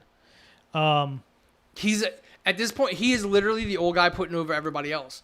But it doesn't work if the crowd doesn't realize how good that person was before. The only upside they have to it is Strickland is your top guy, which he should be. Yeah, Swerve has always been top fucking main event level. Ricochet is your... not Ricochet, who will probably come in at the All In show in Wembley. Offspray is your top babyface, like huge fucking babyface. But again, Osprey's young enough to get over with. Because I guarantee the crowd, when the majority. Well, again, I can't even say that because it's not like they have a broad audience. Like, their numbers show they don't have a broad fucking audience. No. So the fucking people watching AEW know who Osprey is. They, Takeshita right now is in the fucking G1 murdering people. Yeah, no, and they've like, he is such a fucking, like. That dude is a generation. He is the next Okada. He would be fucking, like, I think fucking Triple H would actually know what to use him for. Like, he has an American wrestler's body with a fucking Japanese wrestler's ability. Mm-hmm. It's fucking ridiculous that he has done nothing. You should see his fucking G1 matches that he's been having. He's in the final. It's Zack Sabre, Great O'Khan, which is fucking hilarious that they still pushing him. That Naito, Takeshita, and I think that's it for the dude. G1. Fucking another New Japan problem is, look at how, like, they don't have new people. No, Naito is like they don't have young talent. Naito is in his 50s, yeah, 40s, so late 40s. That's also the problem. They haven't gotten anybody over, with their own crowd. Yeah. Whereas, I mean, I can say, like, WWE is starting to build younger people now, finally. The Bloodline stuff from SummerSlam is still rolling, but the fucking Cody shit, like, God, do you do the same matches every fucking pay-per-view? Well, it's like, when I sent you the text message, like, they bring out, they finally show Arn. He hasn't been on, like, as far as I know, he's not been on TV. No, that was the first time. That's the first time. So, I've still got a little stroke in the back, and it should have been different people. Not Arn Anderson was able to convince, Randy and Kevin to come out, even though they've been coming out to help you. Like, that's when I go, no. No, this is Triple a Cody H thing. Like Triple H is not a great writer because Triple H was a great writer. Of, like, he would go, no, we do the Arn bit. The Arn bit works. See, the thing is, but you need to bring in other people to help him. The Bloodline thing now with the old generation, the new blood and old blood, the original tribal chief stuff, is just going to come to a head at War Games and Survivor Series in November. But the great thing is, you got great fucking talent. Solo, great fucking talent. Young, barely in his 20s. Jacob Fatu, fucking amazing. They need wrestler. to keep adding the younger ones to the new ones. So Zilla, who's also about to come off the Indies. Hakaloa, the brother. The tall, the big tall dude. Big ass fucking tall brother of the Girls of Destiny. He's coming in. And I love it how people are slowly saying that Jacob is a spy because he never puts up ones for for Solo and all that stuff, and like he's just a spy for. He's gonna turn on him. I mean, they need to do something. And that's why they faked the leg injury. They need to do because supposedly he was supposed to have a leg injury anyway. Uh-huh. That was the spot. But yeah, I still think the way we booked it years ago at this point. But granted, you can't do it now because fucking. One of the fucking Wild Samoans is now dead. Oh, yeah. Like, I still think that would have been a great way to do it. I still think fucking Rock should have came in and fucking fought Roman without the belt. Like, fuck. Especially knowing that we know now he's on the fucking board. It's not like he's not associated with wrestling. It's great how that fucking documentary that they did. Oh, yeah. That they kept delaying and delaying. It's in character fucking shit. And he's like, oh, I just listened to the fans and I knew exactly this is the whole plan all along and blah blah blah, and this is how I wanted it to play out. And I was like, no, you didn't. No, but again, that whole documentary is like in character. Like it's not a documentary. The bloodline. I mean, the Judgment Day breaking up too fast. No, I'm okay. Like here's how I look at the Judgment Day. They are the new fucking version of the NWO. You had a split. The NWO had to split Wolfpack, black and white. Then they'll eventually come back together. Like that's. I think literally somebody said there's too many factions in WWE. I'm like, no, there's not enough. Dude, like when you have a dominant faction, you need to build up factions to compete. Like that's how faction warfare works. That's what made AEW work for a while. Yeah. There were fucking factions, and it made sense when people came out and interfered and came out and rescued, and you didn't just have to go, oh, they're friends. New Japan is all factions. Yeah. Tell me a wrestler that's not in a faction in New Japan. I mean, I don't know. I love like faction warfare rights. It's if you're not gonna do what Tony was doing, where the wins and losses matter, then you need reasons for fucking matches, and gang warfare is the fucking best way to do it. So Dominic went on Logan Paul's podcast. Yeah, no, and suppose like, yeah, and everybody's reporting the news. Oh yeah, fucking Logan Paul could go to Japan. What? Because he said he could after like some goading. Like no, he is not allowed. Yeah, but he said on that podcast, I could go to Japan. No, you can't. Dude, they kicked out a fucking Beatle for 20-something years. Yeah, like, no. They hold grudges over there. You cannot go to Japan, Logan Paul. They still like, want I cannot stand people who like him.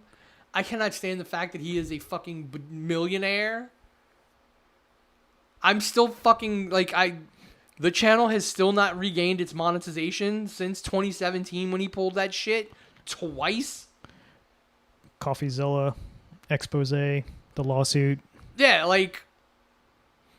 I just... Unfortunately, every fucking YouTube star is a pedophile. the fucking hilarious thing, like... I'm still... The channel is still... 70... No. I'm at 931, so that's what? 69 subscribers to 1,000? 79? Something like that, yeah. Yeah. From having the threshold for subscribers to get monetization back. But then I'm like 3,000, like 2,900 watch hours away from being able to get it. I'm like, all because Logan Paul was like, I'm going to go to the suicide forest and film a dead body and put it up on the internet for fucking clicks. But he's a fucking great wrestler. He's got the prettiest... He's athletic. You know what, honestly, and I might be a horrible person for this, but when he did that fucking back fucking swan dive, because, I mean, it looks like a fucking swan dive. It doesn't even look like a fucking moonsault. It was fucking pretty. It was perfect. But when his leg fucking buckled under fucking LA Knight, I was like, yes! And he got up, and I was like, fine. I was like, fuck! He came out and said that he's never doing that again. Because apparently, I guess he almost got messed up on that. Yeah, because the simple fact is he overshot LA Knight to the point where he had to pull back and fall backwards to kind of cradle him, and like his leg went sideways underneath LA Knight's back. God, it's another person. Like LA Knight is your most over fucking person, and you finally give him. How long has Eli Drake been in the fucking game? Like. Jeez. That kind of that shows to me that Vince didn't know what he was looking for when he was looking at talent. Because Eli Drake hasn't changed much since all those years ago when he got that fucking, that tryout. His character right now is the same character he had in NWA. Yes. So, like, he has been ready. Even in TNA. Yeah, like, he's been ready.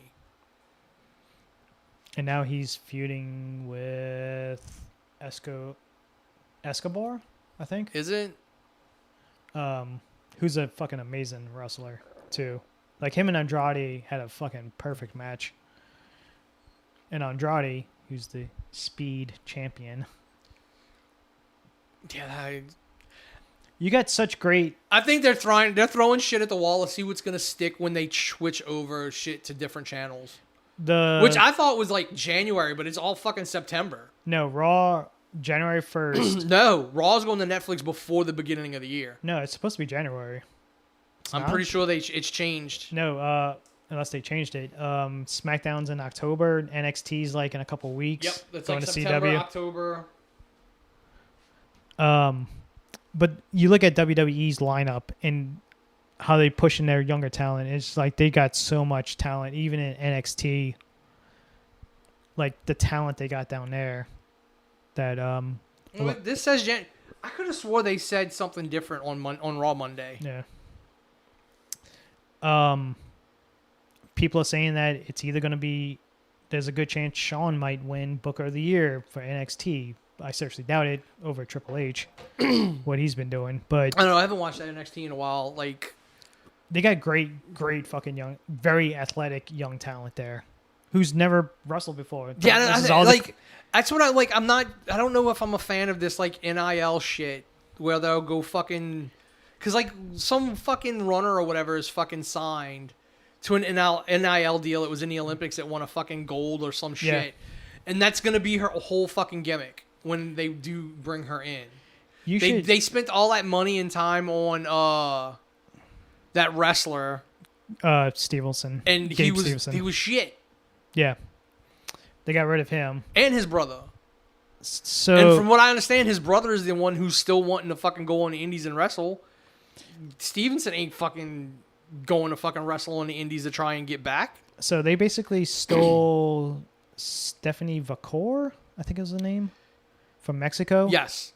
CMLL. Because she wrestled AEW. She wrestled Mercedes at Forbidden Door. Yeah, and she won the belt off of her to get the yeah, she had New Japan. She had 2 fucking belts when she fucking was like, nope, I'm signing. She dropped the New Japan Strong belt to Mercedes. She had the CMLL belt. She was like, yeah, I'm not going to do my dates. Here's your belt back. Here's your belt back, yeah. And then they picked up the Japanese wrestler starts with a G. I can't remember her fucking name. Who's awesome, strong style type fucking wrestler. But look at fucking Shinsuke. I don't think Shinsuke ever wanted to do like Shinsuke treated his like WWE was his fucking retirement. They pushed Shinsuke hard when Okada was a free agent before he signed with AEW because they were going to try to use him to. And once Okada officially signed with AEW, all right, go back surfing. I think because I think they just like they know he's over with the crowd and plus, like you said, it's he's been doing it for so long. The strong style, yeah, like he's fine with doing what he's doing. Yeah. AJ, he's winding down his career. He's, but like I said, you got this great young fucking talent that they're. I mean, I do still think like there is something that you can do with like AJ and Cody, like a Bullet Club deal. That should be a fucking story before. Damn near, you got Finn. Yeah, you got Guerrillas of Destiny. That should be a fucking story before like AJ retires and Luke Gallows and them. Yeah, is still like in that there. should be a fucking storyline. You damn near have almost except for the Young Bucks, you have almost every fucking original member. And then just fucking take shots at the Young Bucks for not being there. Like, literally just have them all show up in a room and, like, is this everybody? Are we missing, like, 1 or 2 people? And they just go, like, yeah, they're not important. Unfortunately, Adam Cole, I don't think he's going to wrestle again. I don't think him and Britt are together anymore. No, yeah. From what last thing I heard, he moved to, like, Pennsylvania on his own. Yeah, she lives in Pennsylvania. No, she's in. I thought she was in Florida. Her practice was in Florida. Her family, she's from Pittsburgh, so I figured that. Oh, then maybe then she is up there already, and he just finally moved from Florida up to there. Yeah. But the way he put it out, like moving to Pittsburgh, he had to do it on his own on because she was brought back into AEW to do angles with Monet. I guess. She needs to leave fucking AEW too. Like, the simple fact you brought in fucking Mercedes and like Mercedes. I will say this on the record yet again: Sasha Banks is a shit wrestler. She is not good on the microphone. If she was a good, imposing wrestler, she would not need Camille. I have no problem with her. I think she makes a way better fucking heel than she does a babyface. Like, trying to make her a babyface is stupid. You want to talk about people beating Gunther's not believable. Her beating people is not believable. Charlotte should be back soon. She'll probably be like... What they doing with Bailey, too? God damn, the fucking... Unfortunately, like, she can't have a good championship run. Like, they can't book her great, like, as a good champion. I mean, and again, I think it's still like the whole with her and Damage Control breaking up. It's like, oh, we're not for fuck. I just want to see a fucking female fucking storyline that doesn't revolve around friendship. Fortunately, fucking Dakota Kai again hurts her knee, out for 3 or 4 weeks. No, more than that. Like, Is I it think now? it's like 10. Like, it's the tournament. Like, she's gonna be out like 8 to 10. Jesus. I think I told Teresa, I'm like, at least they let her girlfriend fucking write her off. Did they do an angle with that? Like, Shayna's the one who... Oh, yeah. Who No, she's supposedly- not dating Shane. She's dating a fucking dude from NXT. I don't know. They made it official on Instagram. Did they? Yeah. Mm. That's a lot of people were shocked when they Yeah, posted because, that I picture. mean, they were, like, at fucking the Hall of Fame together, and... Uh-huh. Yeah, Damage Control now is... They basically the Sky Pirates. Didn't EO... They changed EO's name back. To what? I'm pretty sure they called her Io Shirai on... whatever on fucking Raw Monday. Yeah, because they sent her to Marigold, and I think they called her Io Shirai. Yeah, like they changed, like she came back with her, because I heard it and I'm like, wait a minute, am I having a brain aneurysm? Like, isn't that her original fucking NXT, like her original fucking name? It's like so much now. It's I like still miss her theme music though. She had the best fucking theme music. yeah, because now they're good guys because they're going against Shayna, Valkyrie, Which makes it and- all the more fucking dumb that they turned on Bailey. But again, Asuka's out too hurt. Yes. Dude, the fucking women division, like, they just stop using the friendship shit. At least I can say fucking Starks, fucking Baszler, and fucking what's her face are all like. Is it Valkyrie? Is a part of that group? No, it's fucking she used to hang out with fucking Mandy Rose. She was like the fucking GM or the assistant or whatever on fucking SmackDown. Oh, right. Yeah. Okay. Sonya Deville. Sonya, yeah. But at least that fucking promo was like, well, no, we're just gonna fucking beat everybody up. Yeah. Like, cool, that's what I need. That's what Shayna should have been. Since she eliminated everybody in the fucking elimination chamber, that is what she should have been doing the whole fucking time. Dude, the fucking spot that Io Sky did in the fucking Money in the Bank match. Like, I don't know how she didn't break her fucking tailbone. Again, Logan Paul doesn't want to do that fucking moonsault or whatever again. Like, bro, you fucking Shirai does that shit all the fucking time. Are you telling me you're not that fucking athletic? Because she fucking lands her shit every time. Yeah. They brought back the mixed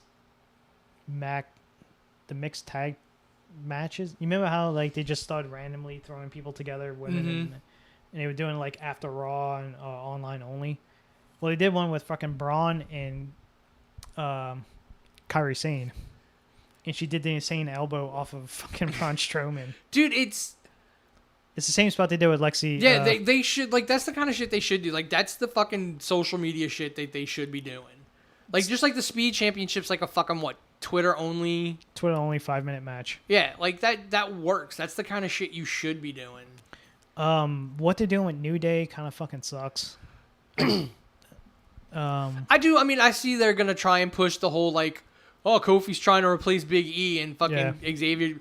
They're not going to break them up, though. There's one fucking group that will never fucking break up, and it's going to be the New Day. But I will tell you, boy, when fucking Wade Barrett and fucking Drew McIntyre were fucking making fun of Punk and the not drinking and all that shit before SummerSlam or after SummerSlam, Yeah, after. fucking Big E was not happy. Like, it was legitimate. Like, he literally stops and goes, so you are making light of Punk, not like, and they're like, yeah, because they were talking about going to get drinks. You could just see it in his face. He's like, I did not fucking agree to this. Well, he owes his career to Punk and AJ Lee and stuff like that. Yeah. Because that's how he got started, was being her manager and stuff like that. Yeah, her heater. Like, but yeah, like I saw that on that. I'm like, oh, he is not happy. And it's just funny how every angle and all the top angles and fucking the WWE is about jewelry. So fucking stupid. We got the lei with the bloodline. We got the bracelet with fucking Drew and Punk. Unfortunately, Seth's going to be out for a while to finish up his injury stuff. Yeah, Bash in Berlin. You got Randy and Gunther because you want to give him a big win against a top talent. Yeah, and Randy just signed for 5 years, so Randy can still fucking take the most. Like, all he needs is the championship 2 more times, and he takes the record. It's going to be very, very interesting to see what they do with Cena for his retirement tour next year. Because you can't have him lose every fucking match. But he has no rivals left. No. Like Miz. He You had a have- rivalry against Miz. You have Punk. You have Randy. You have Roman. The Rock. You can bring back. Third in a lifetime. Yes. Trace. And then, you can do a whole bunch of like newer stuff, like him and Cody, like because I don't think they probably wrestled when he was like before he was Stardust. I forgot what they called him when he had the mustache and the Dashing Cody Rhodes. Yeah. Yeah. There's tons of potential, but you can go back to that well of like Cena and Punk. Like Punk even came out and said he wants to do something with Cena because that's his favorite opponent. Yeah, it's when you're like farewell tour. I'm like, all right, cool. So you're gonna job out to people, but like I don't want to see that farewell tour. Considering what Solo did to him at the fucking Saudi Arabian. Like I don't want to see that. Like I don't want to see him fucking beat all the younger talent. no, yeah, I don't want that either. But I mean, like he can't. Like they're gonna 50-50 book him. Like If loses he beats one, he wins one. If he's the one who beats fucking Gunther to win the belt, he breaks the record. Yeah, because right now he's tied. The fucking fake record. It's such a stupid record anyway. Well, it's because they only acknowledge so many. Yeah, certain fucking wins. Fucking Ric Flair wins when it should be like 20 something. Yeah. No, like fucking Charlotte's gonna be the one that beats it, breaks it. I guarantee you. I don't know if her body holds up.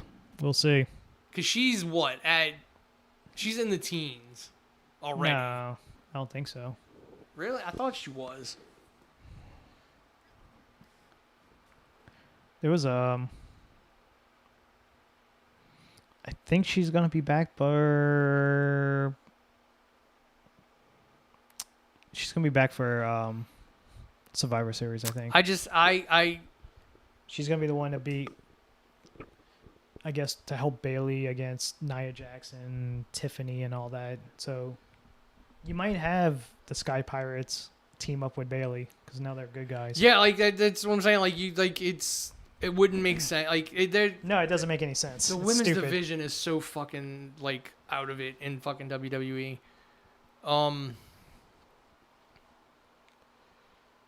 You have like I'm all for, like I don't agree with Cornette. I love the Bray Wyatt shit. I love the Wyatt Six stuff. Okay, so if you add her WWE main roster championships and the NXT championships, she's at 14. What is it without the NXT championships? Probably 12, 11.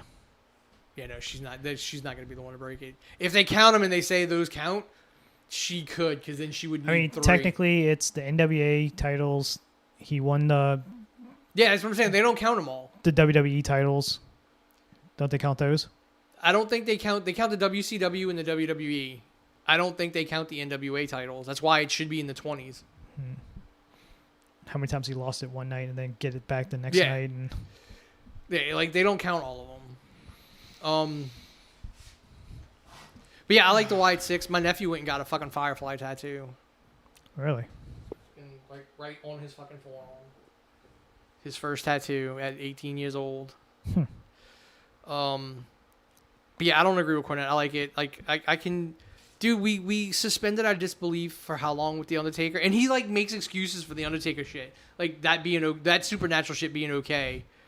Undertaker died, But was in a TV, floated through the fucking TV into the air, yeah, and disappeared for 6 months or 4 months or whatever. yeah, like, because they're always like, who's turning on the fog machine and who edits the like.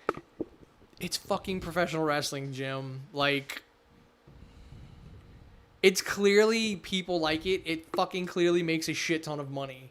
You want to talk about internet people that just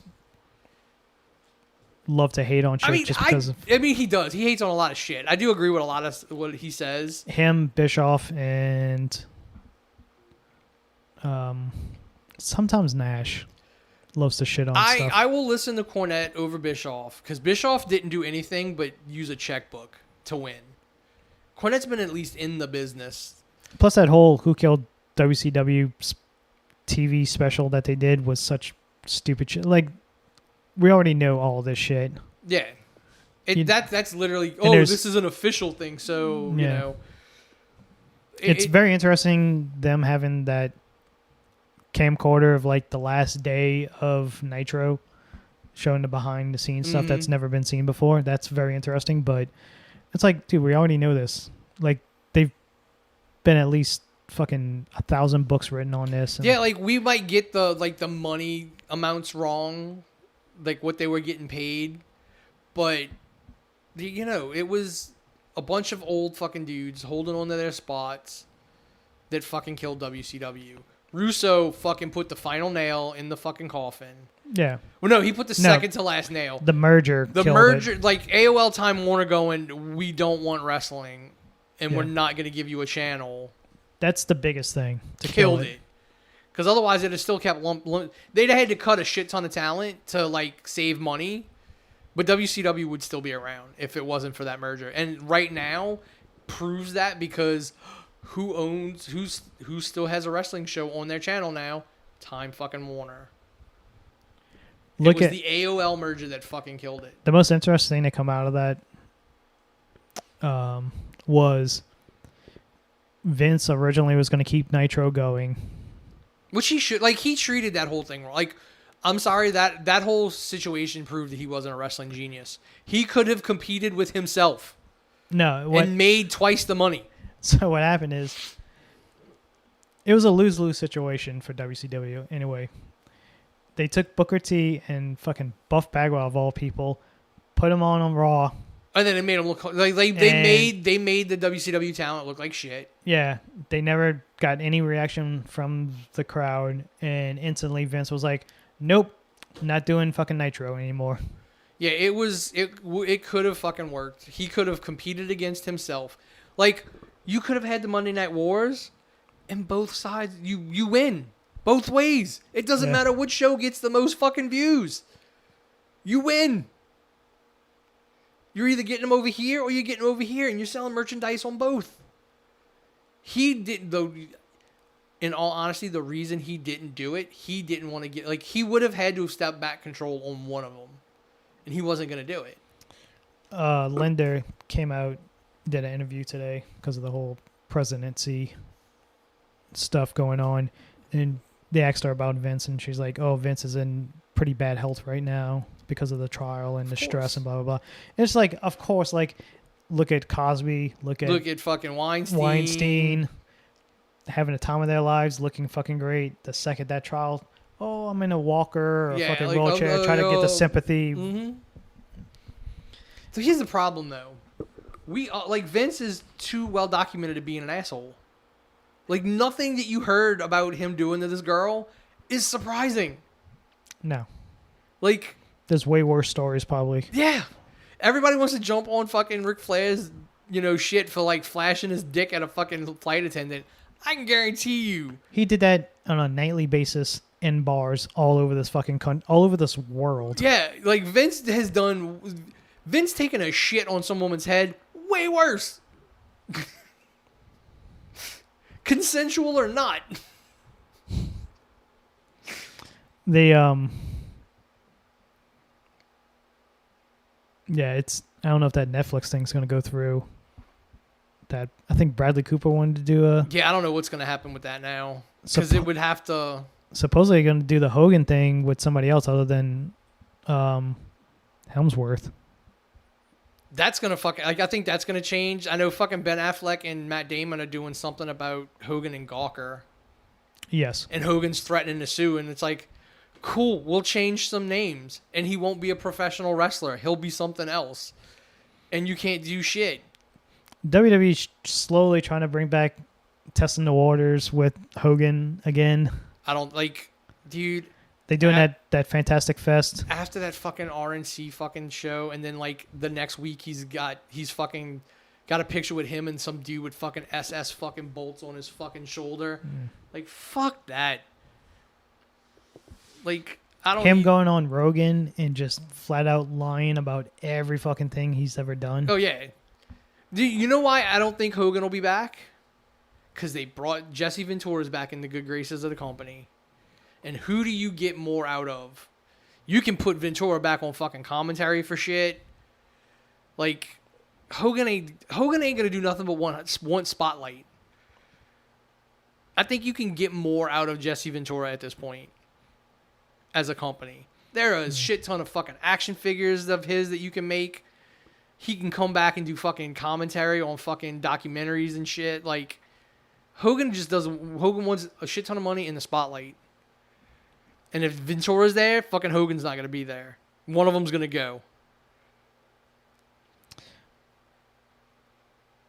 Because I love it. Every fucking, like, they just, after Hogan's RNC fucking appearance, and they would talk, like, people started playing the fucking clips of fucking Ventura going, oh no, Hogan fucking dimed us all out.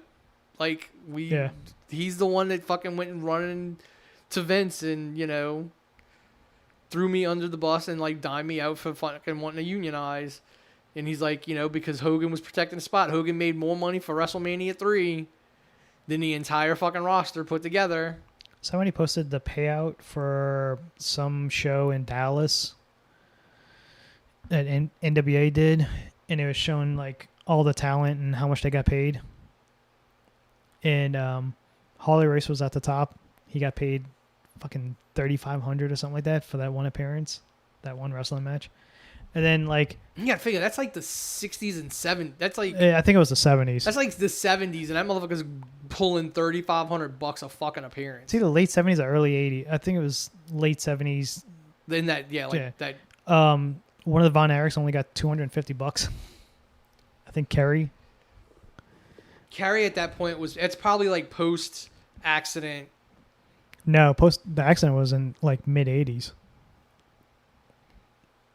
Because he didn't go to the WWE until. And he mustn't have been that big yet. It had been brand new when he got brought in. Even still, like 250. We have done wrestling shows. I know what fucking wrestlers get paid. $250 in like 70s, early 80s. Pretty much the average is a pretty fucking decent payday when, like, motherfuckers didn't want to pay, like, bottom of the card. Motherfuckers like $100. Yeah. For our show. We're gonna pay you $250, but we're not gonna pay for your hotel. We're not gonna pay for your transportation. We're not gonna pay for this. I mean, that's just the old school way of, like, you have to drive to the fucking cities and then do all that shit yourself. Pretty much the average was either $500 or $250. The top two talents was Holly Race, and I can't think of the other fucking person. They both got paid $3,500. Well, and that's literally back when, like, and I'm guessing that was your draw. Holly Race had to be the champion at the time. Probably. Also, I mean, it's like when we were doing show, like that last fucking show I did at Civic Center. No, not the Civic Center. The last one in January after that. at the fucking Oh, Cecilia. no, at the fucking gym out here. Oh, We had 600 people in that motherfucker. An average of $10. Like, granted, like not all the tickets were $10. Like ringside was more, but you know, $600 a fucking ticket. Like 600 seats. 600 times 10. 10,000. $6,000 gate. And we didn't bring anyone in for that show. That was fucking Was that? that was Alex and fucking Braxton was the main event. Oh, that really bad dive they had on the outside. Yeah, and I think It's, was that Ray? No, wait, was the no, main that was was the main event of that one Ray and no, because Serpentico didn't come back after the fucking Civic Center show. No, that was Was that fucking That was- Fury and Alex, I think. or it was Fury and the dude from Atlanta? I don't know. I'll have to go back and look at the tape because I'm either thinking of the show before the Civic Center, or I'm thinking of Because one of those shows we had 600 people at. So they took a $6,000 gate. I know the talent didn't get paid much. I got paid $150. Ziggy, was Ziggy there?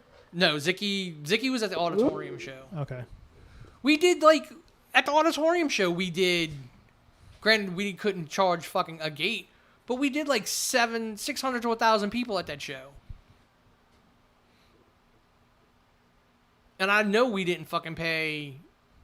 Like we had a lot of out of towners in that on that card, and Yeah. they weren't making $3,500. Like Serpentico, never made anywhere near fucking $3,500 for a fucking show. I think at the most he might have got. Because they would pay for his room and transport. Like I'm pretty sure they paid for the show and then like the room. Like so, yeah. Like fucking the way they pay on fucking shows now is way different than they paid on shows back in the day. Which is why that show that I want to do with Travis and Tim and all that is like those fucking talents are gonna have to come in and be like, oh yeah, I can make my money on fucking merch. Like when fucking Cardona comes in for Travis and he's like, this is my guarantee. If I make it at the table, then it's a wall. Like we're even. But if I don't make this much at the table, you have to make that difference up. So I mean, yeah, like fucking booking talent is way different now than it was back then. Yeah. I mean, and you're looking at $3,500, like $7,000 for your two main eventers on that show. How many fucking people were in that crowd? Like, it's the 70s. They weren't charging a shit ton for tickets. No, but they probably put in like over 1,000 people.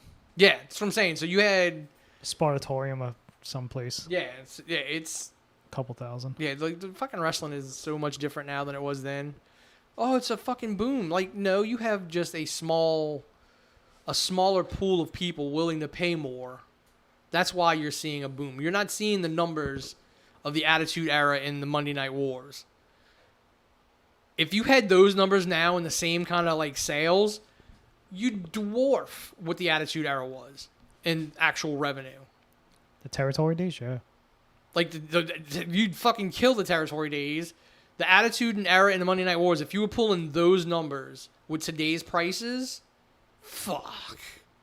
You think fucking WWE makes a shit ton of money now? And they only make a shit ton of money because people pay them to fucking have their product on TV. Vince and them ain't make. Like, well, the WWE ain't making that money now. They get paid that money so unfortunately their shit can be on certain channels. I think they had to pay fucking Logan Paul for that Prime bullshit. I've never seen anyone drink that shit.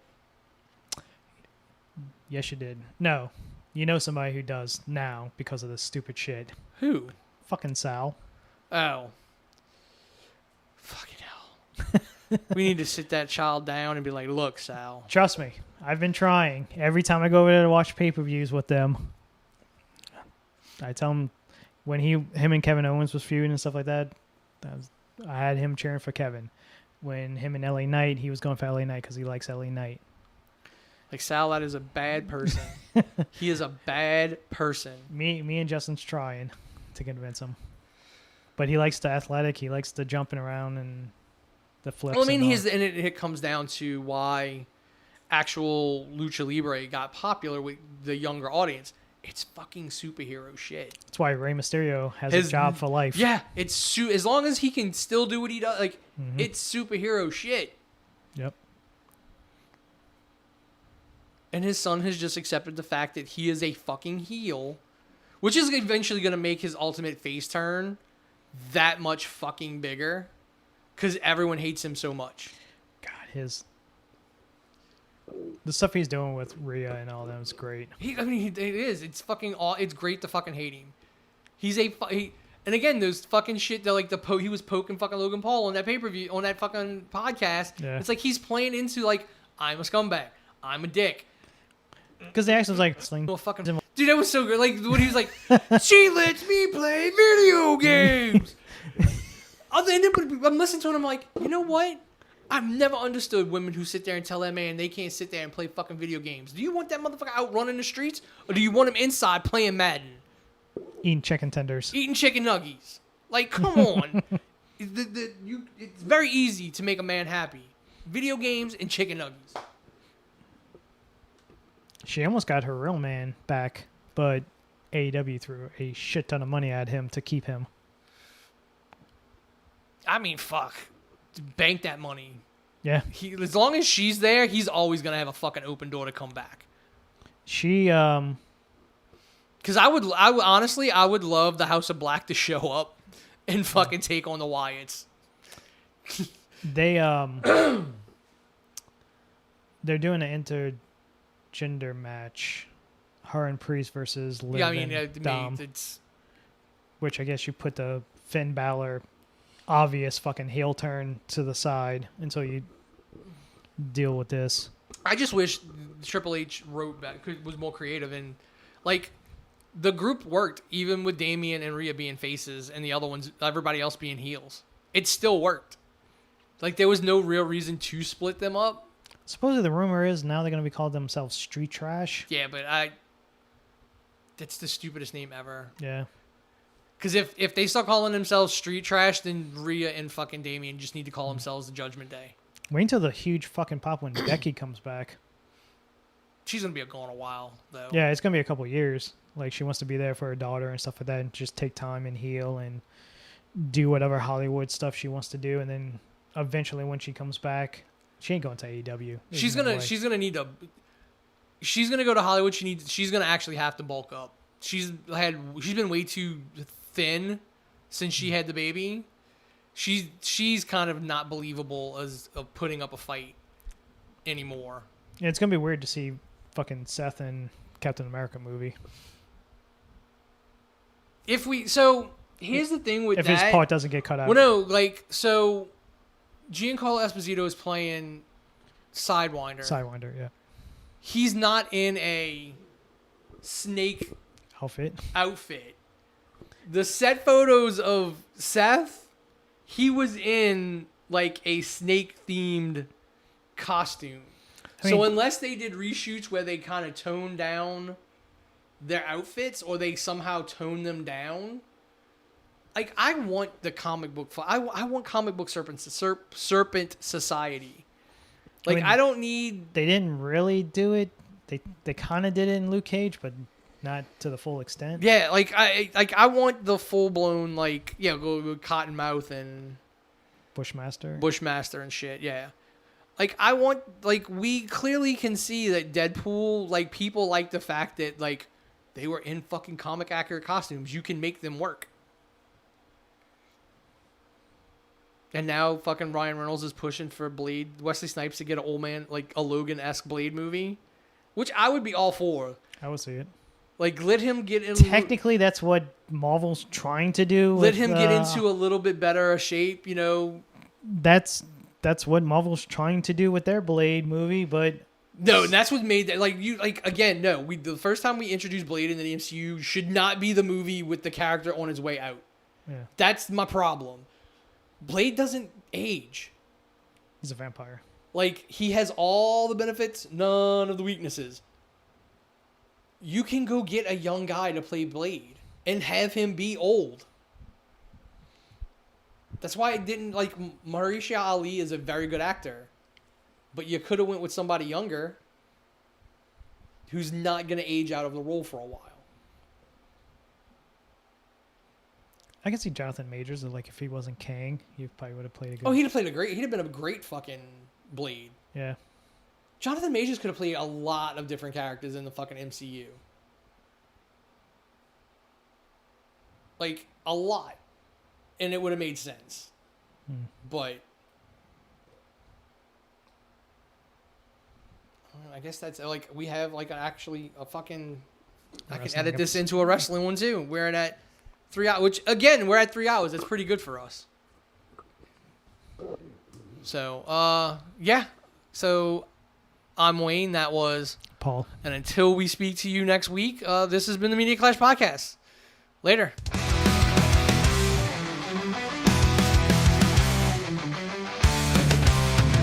Welcome to the show where we dive deep into movies, TV, and games we keep. Cars, wedding, pop culture on our minds. A podcast where entertainment binds. Exploring worlds of fantasy and fun. Join us now, the journey's just begun.